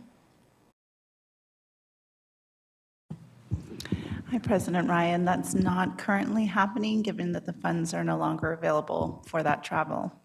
Okay. But I will share the reason that recommendation there specifically is because of the work previously done by our human resources team. Yeah. And so the task force actually really was excited to hear that we had done that before, and so thought that was another way to create some gentle pressure to revisit it once we have the funding to sustain it. I would love to find out how much it cost for us to do that and see if we can go to Sacramento Regional Foundation or to Sierra Health and see if they might be willing to cover this, as I know that this is a priority, and I've heard Chet speak to this too. And then finally, I just want to say I'm so grateful for your continued commitment to training around implicit bias and restorative practices, and I will once again strongly say, well, I appreciate this idea that we should have implicit bias training, restorative practices, and that quite often it is more comfortable for people when it is voluntary. I absolutely believe that we have to commit to implicit bias training and restorative practices that are not contingent upon an individual's willingness to engage in the training and the practices, but the moral imperative that that's how we change mindset and actually serve students. And so I hope as you continue to do this work, it will be with that commitment. Thank you so much. So, yes, we'll give you a round of applause.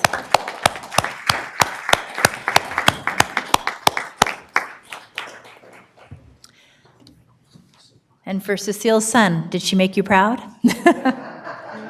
Always, right? Item 9.2, the Be Here grant and attendance update. This evening will be presented by Doug Hoosier, Ken McPeters, and Jennifer Kreshman.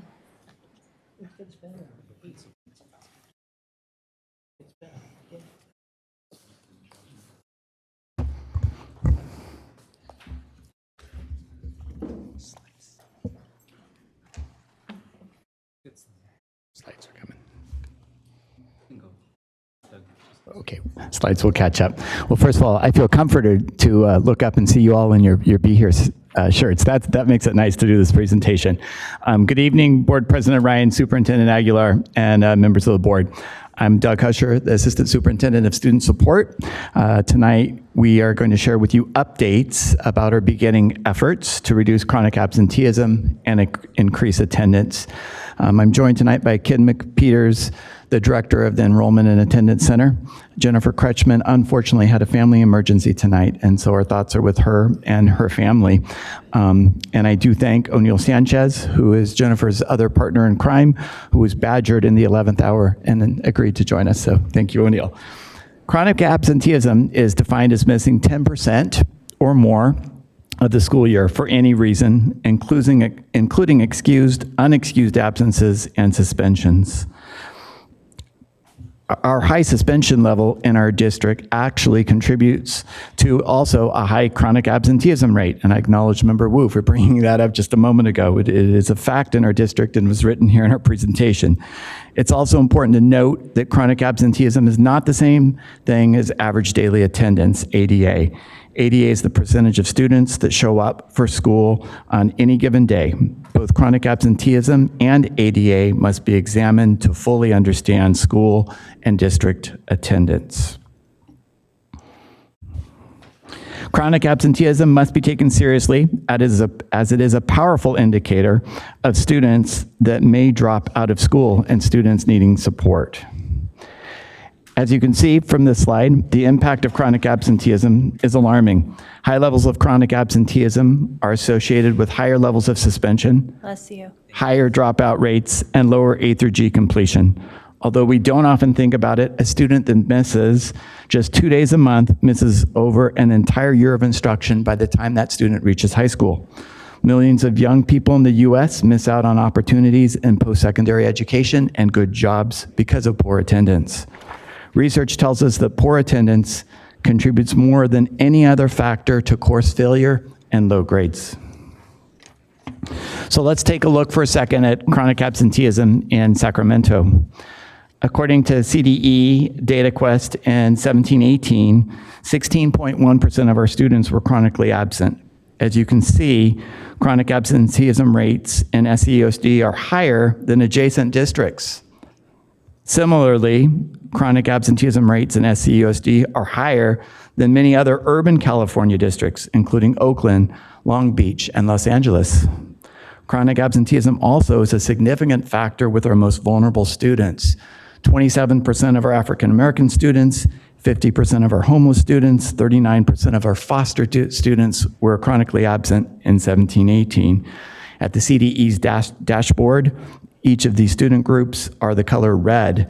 It's also the color red for Pacific Islander students and American Indian students. We as a whole for the district are orange. As the data shows, chronic absenteeism does not look the same in all urban areas. The good news is, research tells us that chronic absenteeism is reducible and its impacts are reversible.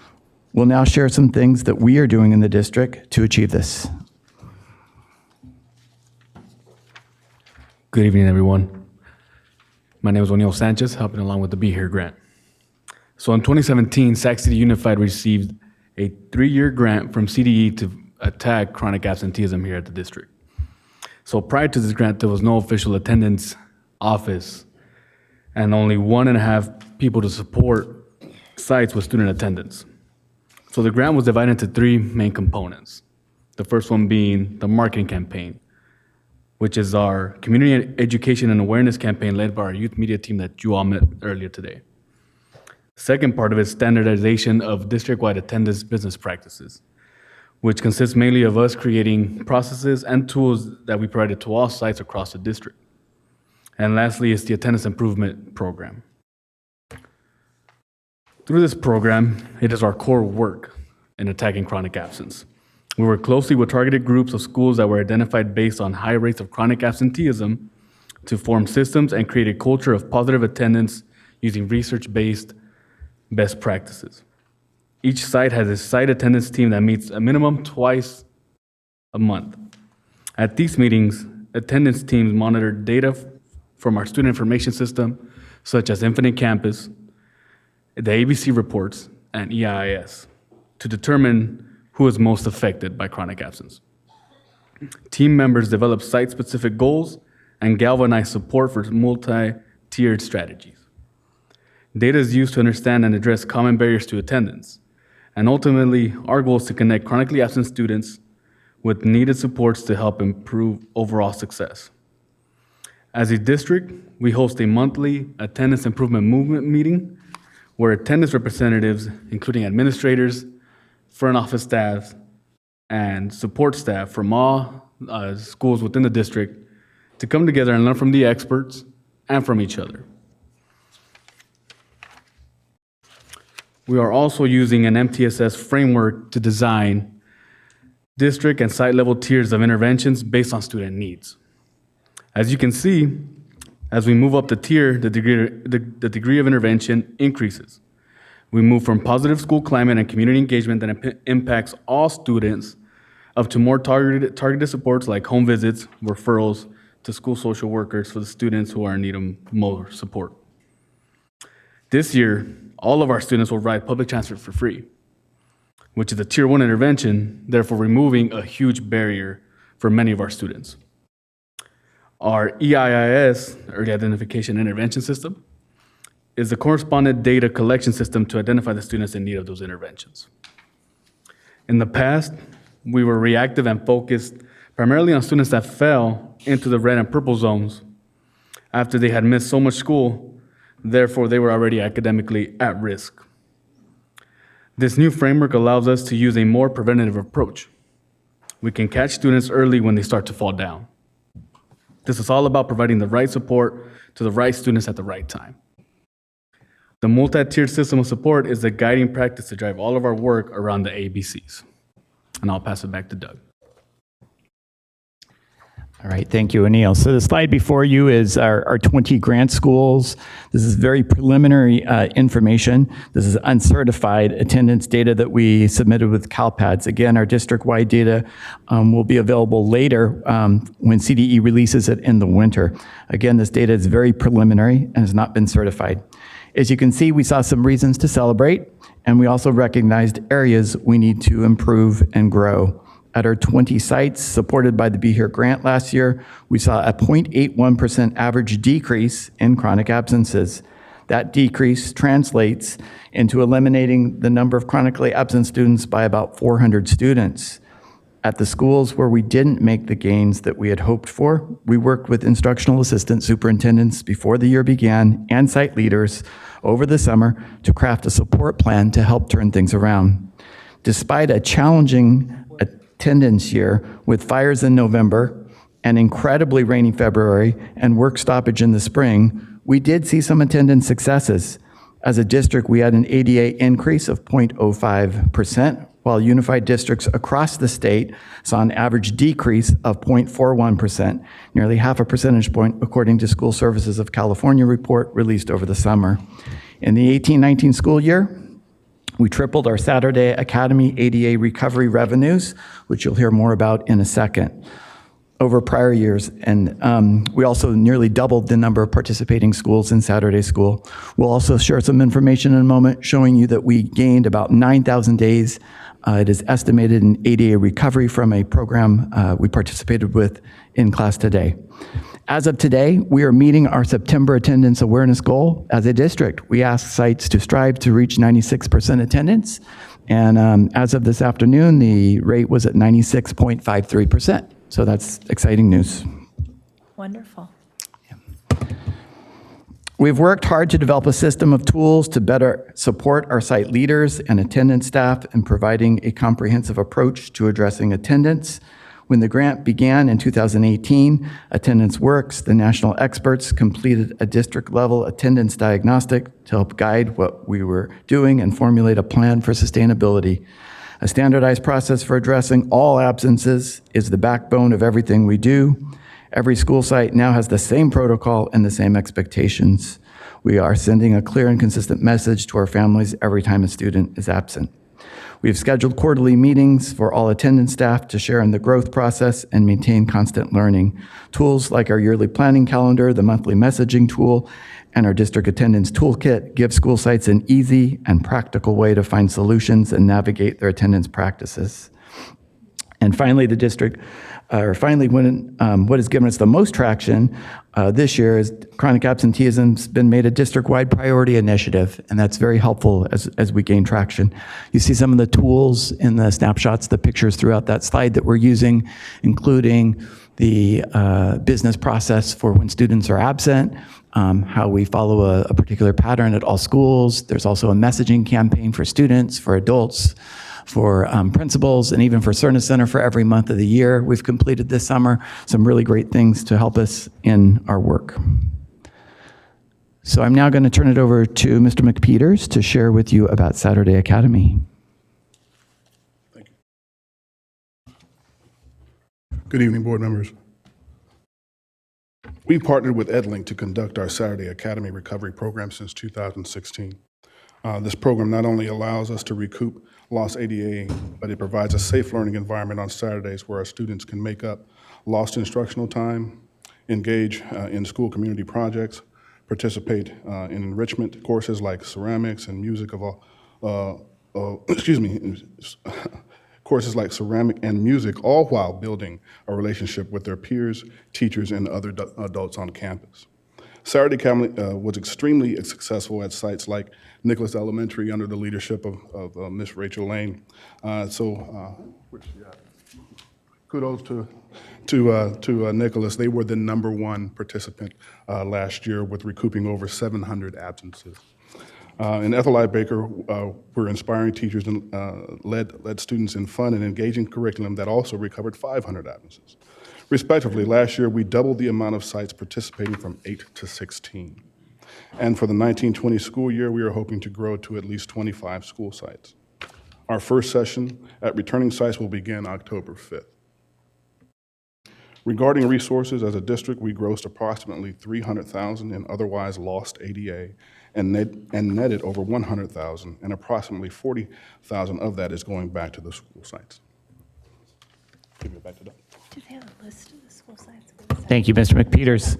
Another partner that we've been working with is In-Class Today. In-Class creates innovative absent reports designed to increase the number of days students are in school and reduce chronic absenteeism. In-Class Today generates prints and mails absent reports to parents and guardians of high absent students. 11,000 students last year received up to 5 absent reports. Absent reports are designed to address parent misconceptions about absences and attendance. Reports include the child's total number of absences during the current school year, a comparison of students' number of absences to that of their peer, and information about the importance of regular attendance. Attendance reports are mailed in English and Spanish, and 7 randomized controlled trial studies have proven that these absent report programs increase the number of days students are in school. So of course here, the goal is to increase students' class times to increase learning. This is really important because in 17-18, we had over 6,400 students that were chronically absent, and on average, they missed 25 days of school. Wow. It is estimated that this program, with a 95% degree of accuracy, helped the district generate an additional 9,000 days of ADA last year. This goes hand in hand with our other attendance efforts. And there's a big financial gain to this as well. Of course, we want students in school to learn. That's the biggest thing. But for each dollar invested in the program, there's approximately $5 in additional ADA recovered. And this is was entirely grant funded in 17-18. And for a district of SCUSD size, that can result in hundreds of thousands of additional dollars. I would like to just very quickly talk about revisions to Board Policy 5113. It's our truancy and chronic absenteeism policy. It's being revised to reflect changes in how we approach chronic absenteeism.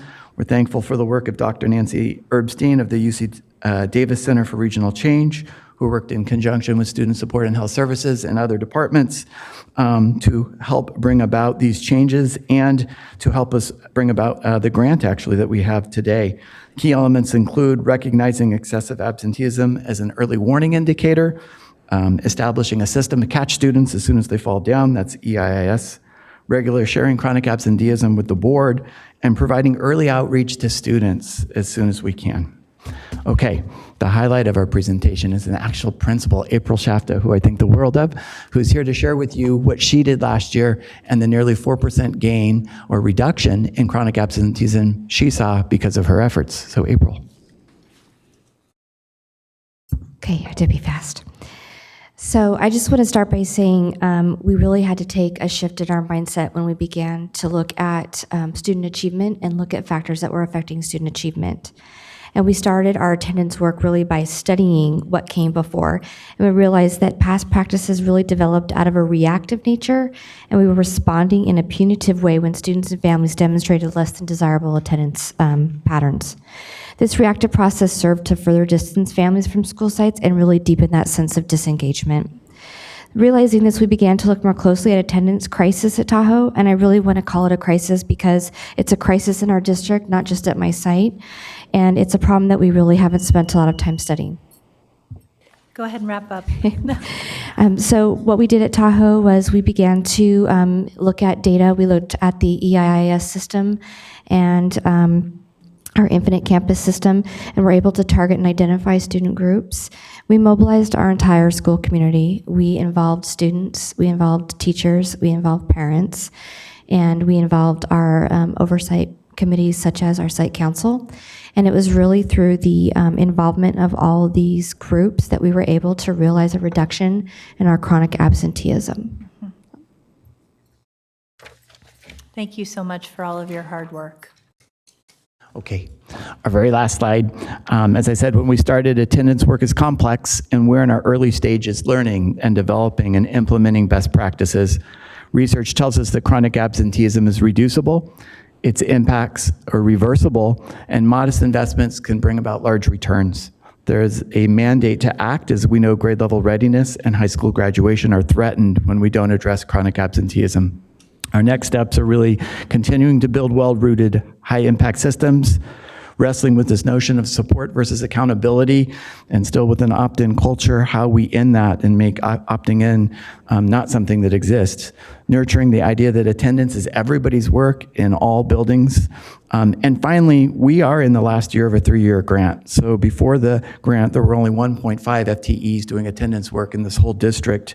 This grant expires in June of 2020. So if we are committed to the work, we do need to reconsider what reinvestment or what investment is needed to continue to reduce chronic absenteeism and improve the outcomes for all kids. And that concludes our presentation. Mr. Husher, do we have any public comment on this item? Yes, we do, President Ryan. We have a public comment from Maria Rodriguez, followed by Cecile Nunley.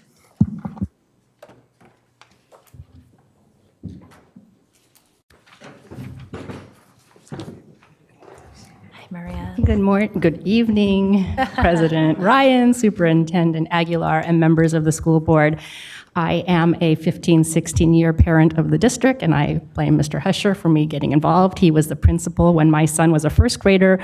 Matsuyama was changing from being a year-round school to a, traditional school year, and, we thought we could make a difference by speaking up at meetings.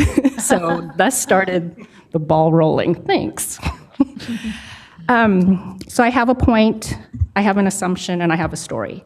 My point is, chronic absenteeism, these factors that go along with it, right? We don't know what causes what.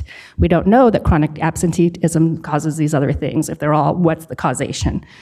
My assumption is that in general, children at young ages who have chronic absenteeism will continue to have chronic absenteeism. So there's a thing that we can follow. My story really quickly has to do with JFK Band, which I love. So my son and his friends, there's 125 kids in that program.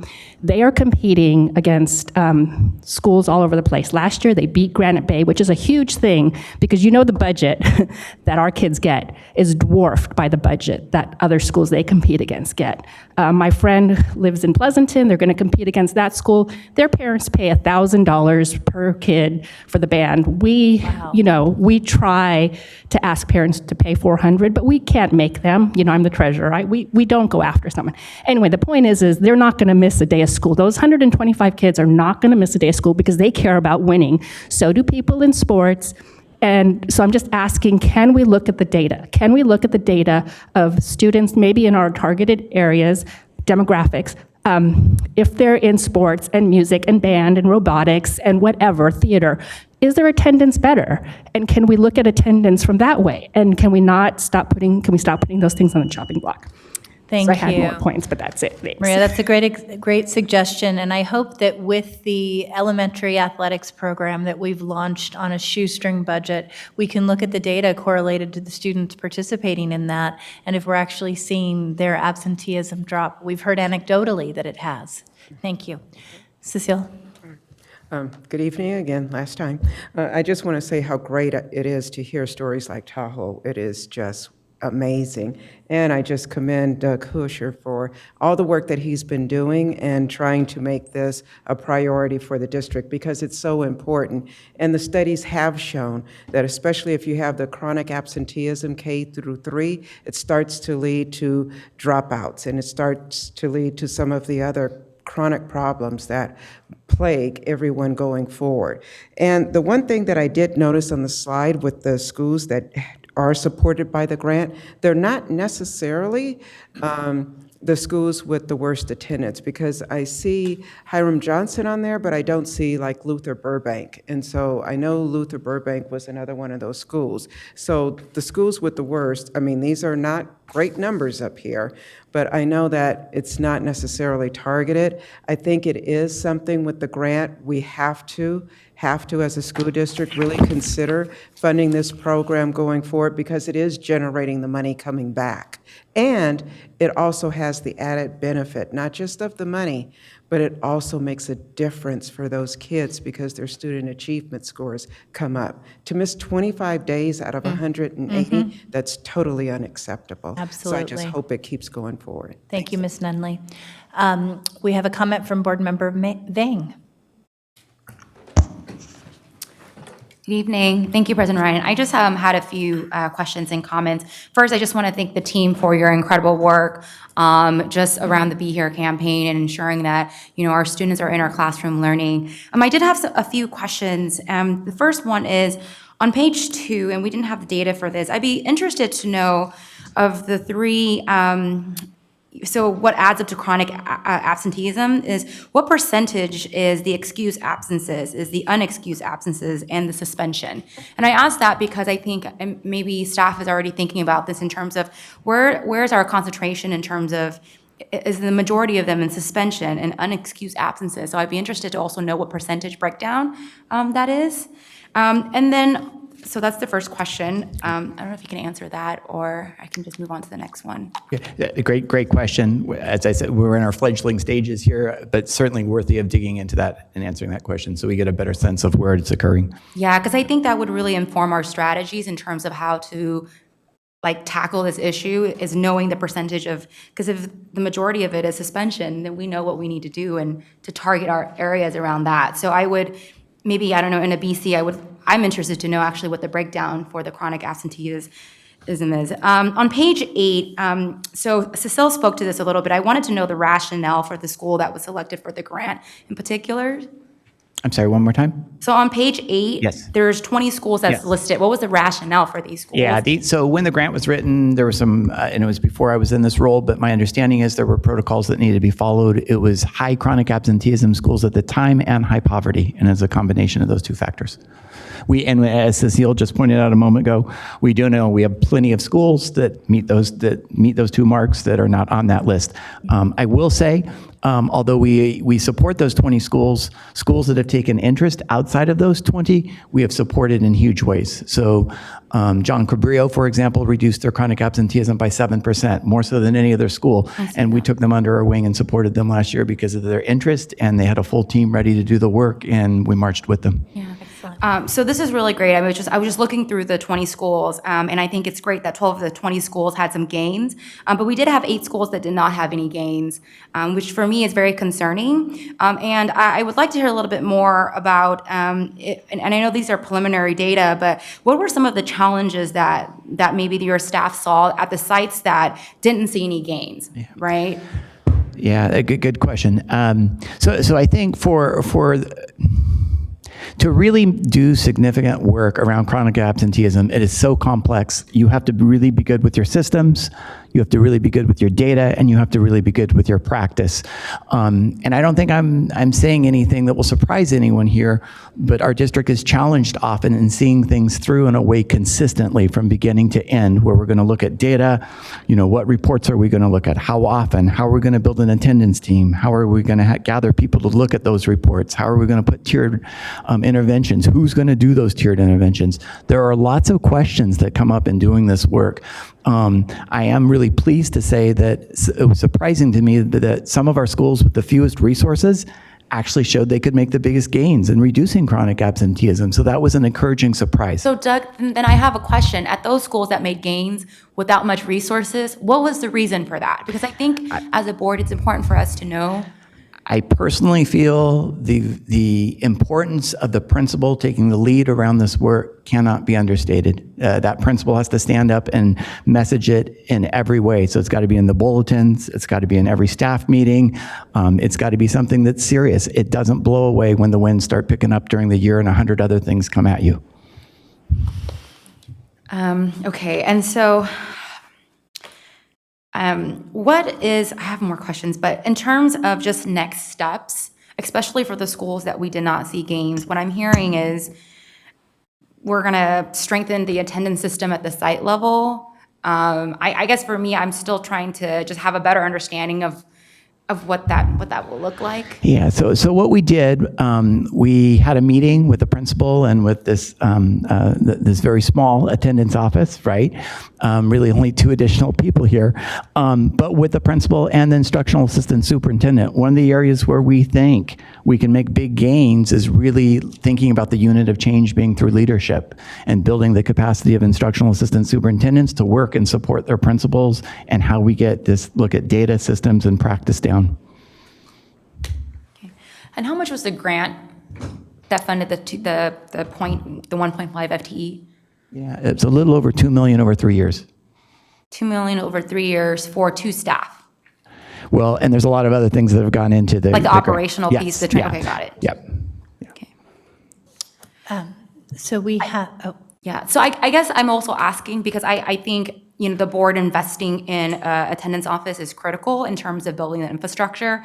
But for me as a board member as well is to ensure that, if we move forward with this as a budget item, I also want to be able to show like the positive outcomes, right? So when I do see 12 of the school making gains, that's great. 8 of the schools, right, we're 50%, almost a little over 50% there, that's great. But we'll have to justify this if we move forward. I do think we need to invest in attendance office, and that needs to be a priority of this board. So yeah, thank you. Thank you, Member Vang. We have a comment from Board Member Pritchett. Thank you, President Ryan. I just want to say that I wear this shirt proudly tonight, and the work that you guys are doing. I myself was one of those students that was chronically absent, and most of it was based on bullying. It started in elementary school, and it lasted through high school. And I can guarantee you, in high school, I probably was one of those students that missed 25 or more days. And I missed a lot of school because of it. And so I just wanted to thank you for your work. I truly think back, like I wish there was programs like this when I was young that could have kept me on track. But I wanted to know about the different partnerships that you have throughout our district through this grant. Like, we need to find the root of the problem, right, of why these kids aren't going to school. It could be bullying. It could be because they're homeless. It could be because they're home babysitting their little sister because their mom is working 3 jobs. We don't know the reason why. And so I'm wondering, are you partnering with like the parent-teacher home visits or foster? Yeah. Go ahead. I know you wanted to jump in. I saw that. Go ahead. Great question. To do this work, it takes everyone pitching in together. It really does. And the first part of the work is looking at those students and seeing where they fall, tier 1, tier 2, and tier 3. And once you see that, then you need to begin to assign interventions, and you need to make sure the skill sets match what the need is. So at our tier 1 schools, for example, that's partnering closely with City Year and other local organizations to really build those strong tier 1 foundational supports that are needed. Tier 2 supports, often we're looking at our student support centers and who are the social workers and the coordinators and specialists that can get in and understand those things when there's chemical dependency, when there's transportation issues, when there's joblessness, homelessness, those types of things. And then for our tier 3 supports, that requires going out to the community, and whether it's CPS, whether it's Department of Social Services, working with those community organizations to partner with us and making sure we can put the supports in place to help those students. Thank you. That is exactly what I wanted to know. I'm glad that it's not just a silo that we're working in and that we're working with all the rest of our resources to make sure we're like giving our student the whole picture. I do have just one last question. I don't recall the gentleman's name, and I don't even recall his title, but, and I think he went around the entire district, but there used to be a gentleman that worked for our district, and I thought maybe he worked for SAC PD, but he rode around on like a hoverboard sometimes, and around school sites, the kids loved him, but he would go out to the homes of the chronically absent kids and bring them back to school, and the kids loved him. Is he a district employee, or was he connected to our? I'm not sure if you're speaking Crawford Johnson or not. I don't remember him on a hoverboard, but I just remember seeing him on a hoverboard. I was like, that's impressive. But that was his job, and really to build. Is that a district employee? I don't know this person, but the person Crawford was, yes, Okay. and really. For a district of this size, you need 4 or 5 of those types of individuals to do that door knocking and go really work hard diligently with our most chronically absent students. Again, if we've got 6,500 kids missing an average of 25 days of schools, that's a lot of door knocking. So is that something that we were also working with our school resource officers on, or was that not part of our contract? In the limited time we've had this grant, we haven't done that, and I don't believe it was part of it. I mean, I'm sure that in some ways there was overlap in the work, and they might have done some of it, but Yeah. we in this office didn't explicitly do that necessarily. Okay, thank you. Board Member Morowski. Thank you for this work. I was looking at the data and just trying to make sense of it. You know, I think from a budgetary standpoint, if you're looking at academic return on investment per, for what you're investing, if it really is done on a cost-neutral basis and we're getting a big academic bang for the buck from potentially continuing or sustaining this work in future years, it seems like a no-brainer.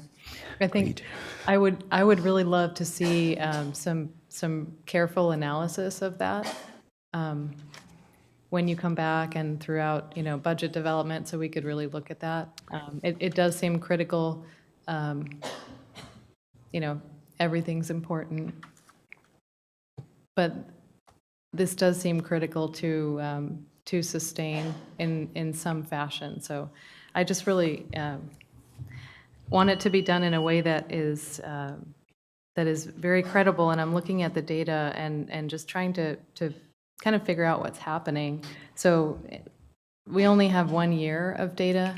So I think that's also why it's a little difficult, and we don't have the data to compare these schools to the rest of the district. Correct, and we really have to crank each one of those by hand, given okay. yes, yeah. Yeah. So I appreciate you. I appreciate you bringing this preliminary data to us. I'm curious if you know offhand, because I'm just looking at the deltas. Because sometimes when you do an intervention, there's also just natural fluctuation in data year over year. So I'm curious if you know what is kind of a normal range, or is it usually pretty stable?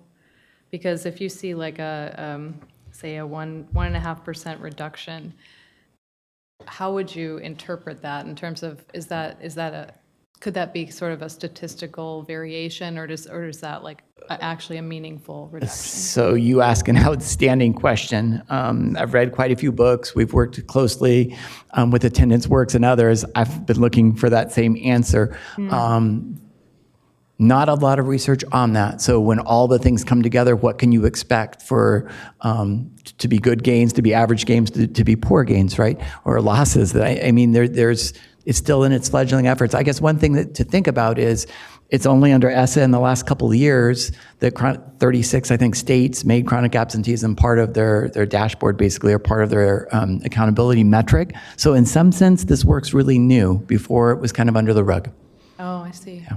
Okay. Well, I do want to just congratulate some of the schools here who have made really incredible gains, and that is not a statistical fluke. When you make a 7%, like at John Cabrillo, or 4.6 at Bret Hart. I mean, that's a testament to the dedication that went into the work. So I appreciate continuing this conversation as we do further analysis. Thank you.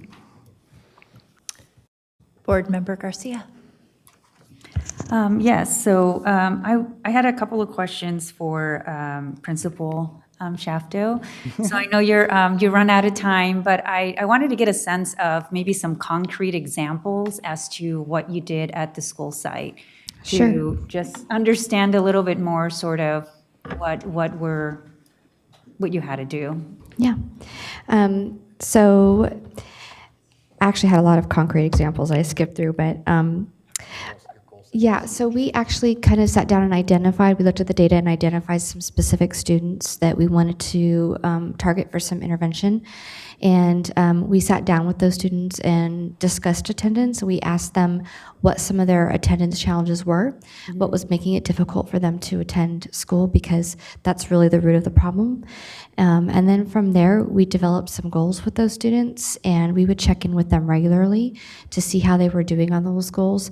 There was incentives involved, but in addition, we would pick those students to be what we call attendance ambassadors. So they would also, at the end of each week, they would announce the winners of our attendance challenge. So we did weekly attendance challenges between classrooms, which it is a little bit ungainly for sites because we don't have a report that we can run per class per week that will show us what the rate is. So that all has to be done by hand, but it was worth it because the kids were completely bought into it, and we're a uniform school, so the incentive was free dress the following Monday if your class had the best attendance rate for the week, and it's amazing how that is really exciting to kids. They also got to be first in line at lunch, also very exciting when you get first whack at strawberries and the watermelons. But those are some of the things that we did. The teachers also were involved. We created an attendance folder so that when kids returned at the end of their absence, they would walk into the classroom, they would see the folder, they would know that someone knew they were gone. And inside the folder would be their missed assignment so that there wasn't that gap in making sure they were able to make up the work. And we also, with our targeted groups, we were really conscious about how we were messaging and informing parents about the importance of attendance.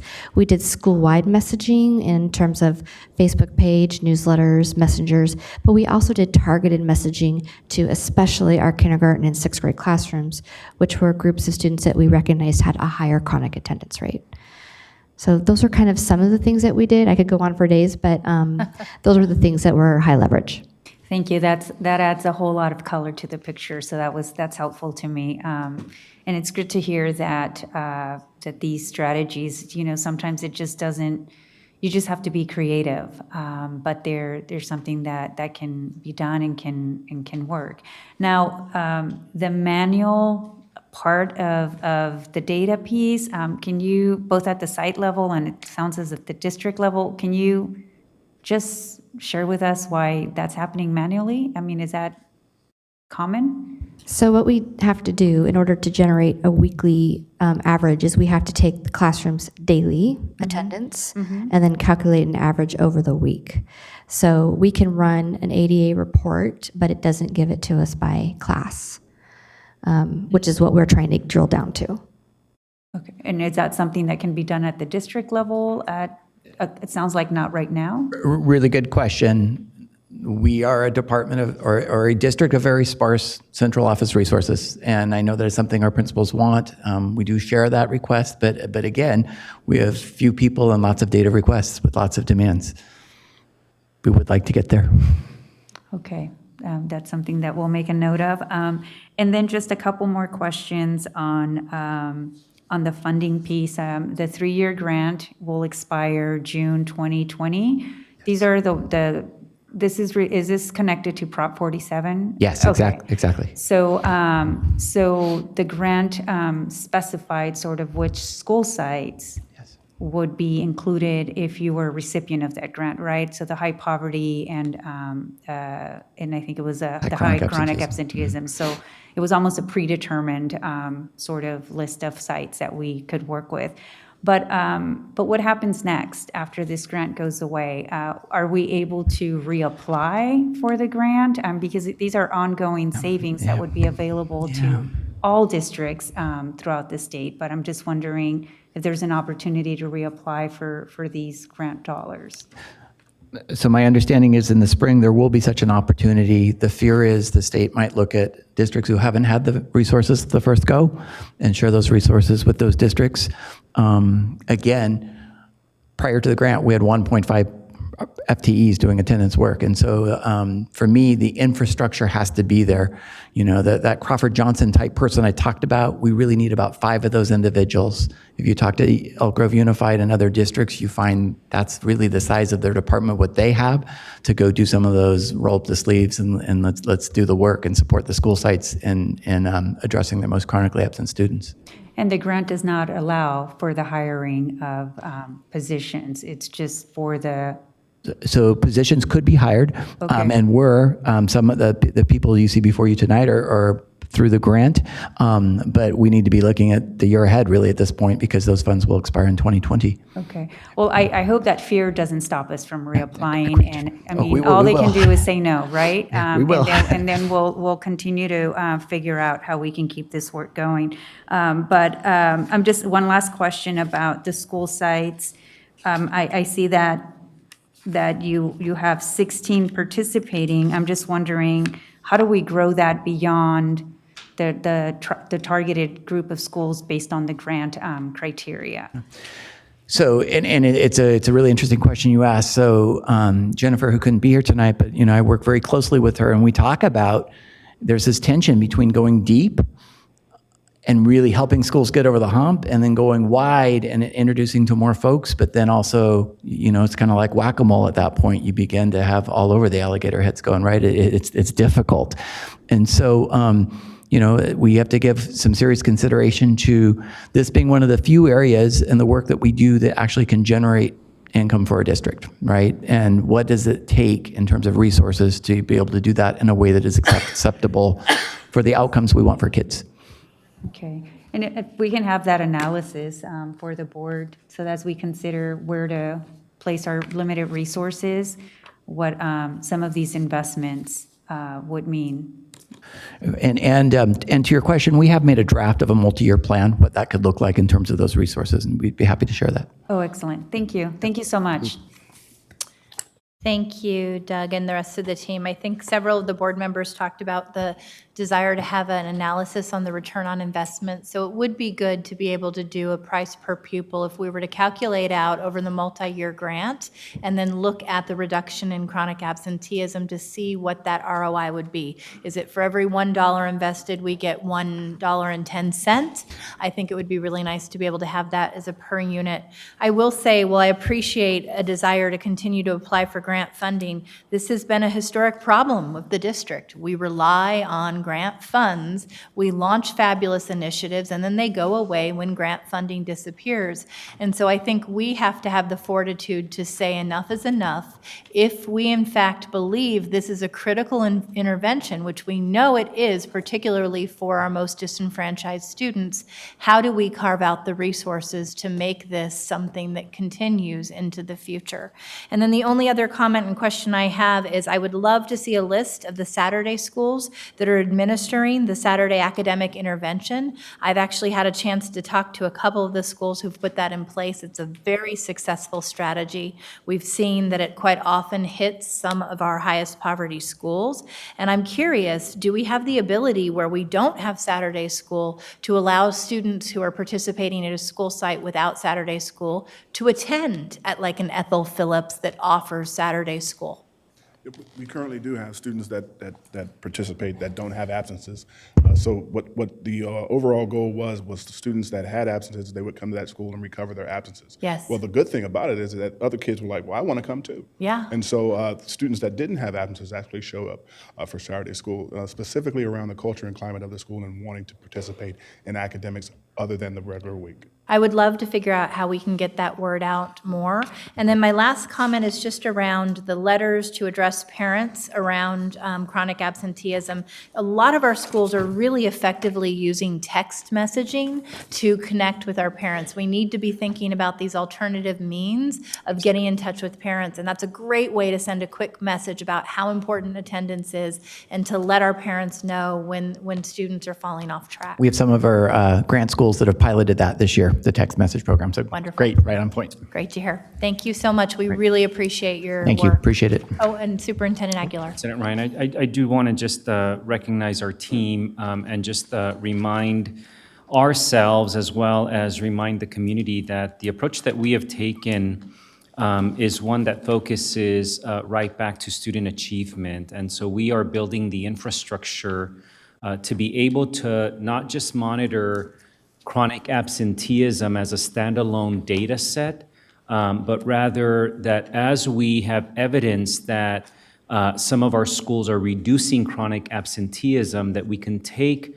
students who are now coming to school regularly and determine whether they are growing academically. And that, I realize, is where we have to go, but we're still kind of at the stage of just getting them back to school. But just know that we've built the infrastructure to be able to report back to the board what happens when students who were chronically absent are now coming to school regularly, and ensure that we can report back to you what are we doing differently to give you confidence that students are growing academically. They may be 2 years behind grade level proficiency, but we ought to be able to see some growth toward grade level proficiency. So I just want to make sure that that our board and our community understands that we are not treating this, in fact, we're not treating it as the state treats it, which is a standalone measure.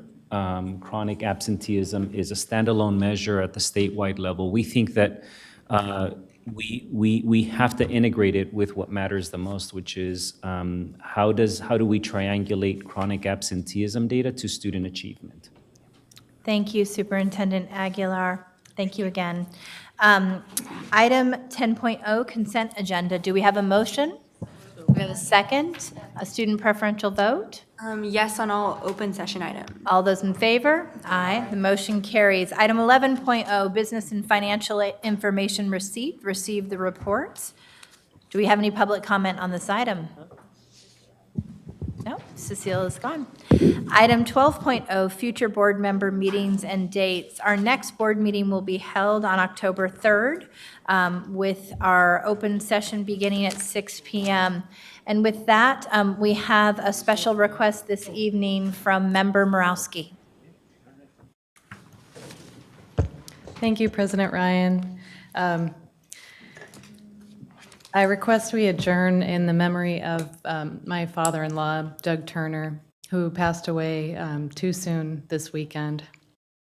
I feel like it's very appropriate to recognize him here. His whole life was all about kids. He was a family man, father of 5 wonderful men, 4 grandkids and counting. He was kind and generous in the way that, you know someone's not looking to get anything back. He was just kind in this very, very universal way. Some of the family who was around this weekend, they were recounting how they kind of lost count of all the kids he took in over the years.